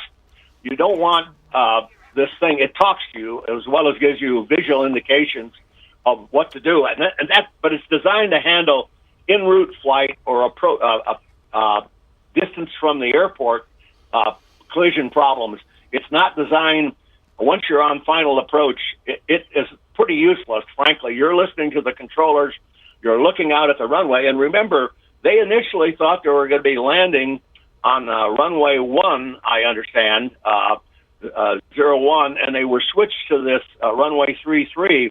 So the airline pilots were also busy reprogramming their landing computers and looking out to make sure they were properly aligned with this new runway that they've been cleared to land on. So all these things are factors that the NTSB will have to look at and try to ascertain, how important it was to the tragedy that occurred, so we can prevent the next one. Mm-hmm. Dr. Deal, some of the busiest airspace in the country surrounds Reagan National, and we've been talking about this this morning. Wisdom, in fact, you brought it up about DCA being home to one of the busiest runways in the country, and we have lawmakers who have brought up this issue about the crowded airspace, the capacity of this airport. You've got the hundreds of flights in and out daily. Couple that with the helicopter traffic flying from, of course, you've got the Pentagon, Joint Base Andrews, and Fort Belvoir, and so on. What are your thoughts on that? Well, you've encapsulated it very well. You've got a lot of traffic and everything because of the restricted areas over the Washington Mall and obviously the Pentagon and the White House. Now, you do fly over the Pentagon. I've made a number of approaches to that airport, 500 feet across the Pentagon, because you have to get low on those intersecting runways. You've got to get low and slow and put the airplane right on the end of the runway. So that's another thing that that American Airlines pilots were having to think about. We've got to, you don't have a lot of long runway. They're landing on a short runway. They're cleared to land, so they're focusing outward. It's not likely that they're looking around for the Black Hawk helicopter. Again, I'm speculating, just knowing the airspace, but you have to be so careful about these control zones. And if you do violate them, there are consequences. So you've got the busyness, the radio chatter, and also all these restricted areas, particularly to the north of the airport, that you have to be cognizant of. That is Dr. Alan Deal. We sincerely appreciate your vast knowledge and expertise in all of this as a former NTSB investigator who very specifically to our area also was involved in the 1982 investigation into that doomed Air Florida Flight 90 crash. Thank you so much for spending some time with us today as we try to make sense of what seems like just a tragedy beyond measure. Thank you so much. Well, thank you for having me. Thank you, Dr. Deal. We'll be right back.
As we continue our coverage into this tragedy, let's send things out once again to Jacqueline Quinn. Jackie is live at the Metropolitan Police Department helicopter pier in Southeast D.C.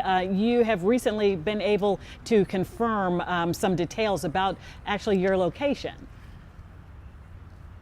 Yes, you know that they're bringing the bodies here along with the debris. I heard DC police refer to this as sort of a makeshift morgue at this point right now, but we know that this is still a large-scale operation to find those who are still missing. The latest number we have is 28 people have been recovered from the waters. That means there's still a lot more that they still need to find at this point. Also, the aircraft, they have been able to locate the two aircraft, but the plane is in sections, 3 sections. So really they have to conduct the search all over a great area. And I can tell you just from being out here once again that we do know that they're bringing the bodies here along with some of the debris.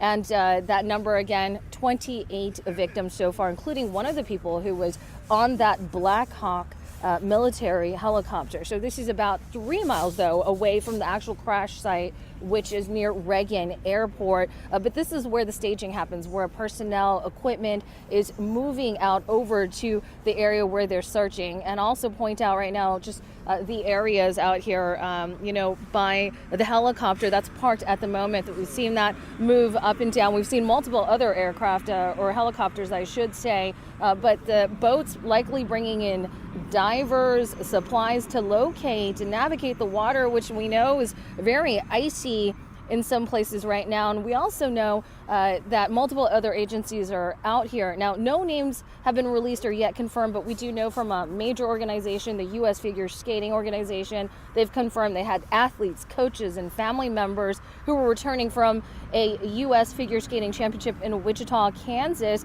The Kremlin in Russia has also confirmed 2 of their champion skaters were on board. So the recovery efforts will continue out here this morning, but we know the airport's going to be opening up at 11 a.m. So that's going to be in conjunction with all the efforts that are going on out here right now. That's the latest. I'll send it back to you guys. All right, Jacqueline Quinn, thank you very much for that update. We appreciate it. We want to check in right now with Marcella Robertson, who is inside Reagan National Airport. Well, no, we don't want to check in with Marcella Robertson. All right, so what we're doing right now is we're going to, go back over, give you a recap of what happened.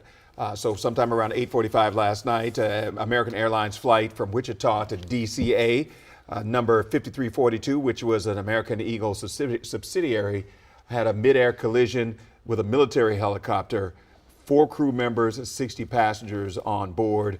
They're still trying to, they've switched from recovery mode to rescue from rescue mode to recovery mode at this point, and we still don't know what happened. We still don't know exactly what happened. They will figure that out within the next coming days, weeks, months, or longer. And what we saw was a strong, united front from members of Congress, from local leaders. Muriel Bowser taking the lead here. Also 300 emergency personnel coming to try to search into those icy waters there of the Potomac to find people, to reunite them at first with their loved ones waiting for them.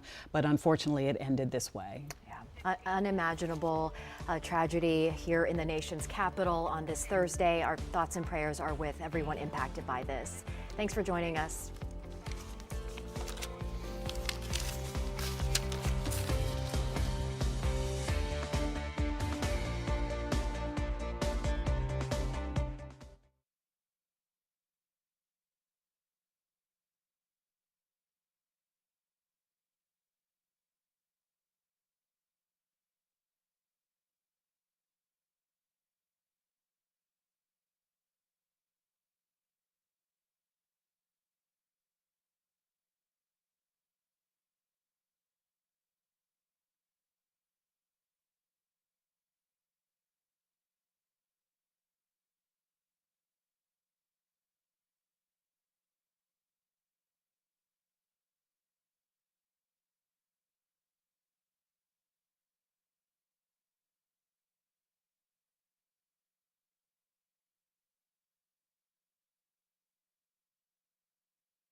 WUSA 9 Weather Impact is sponsored by Morgan & Morgan.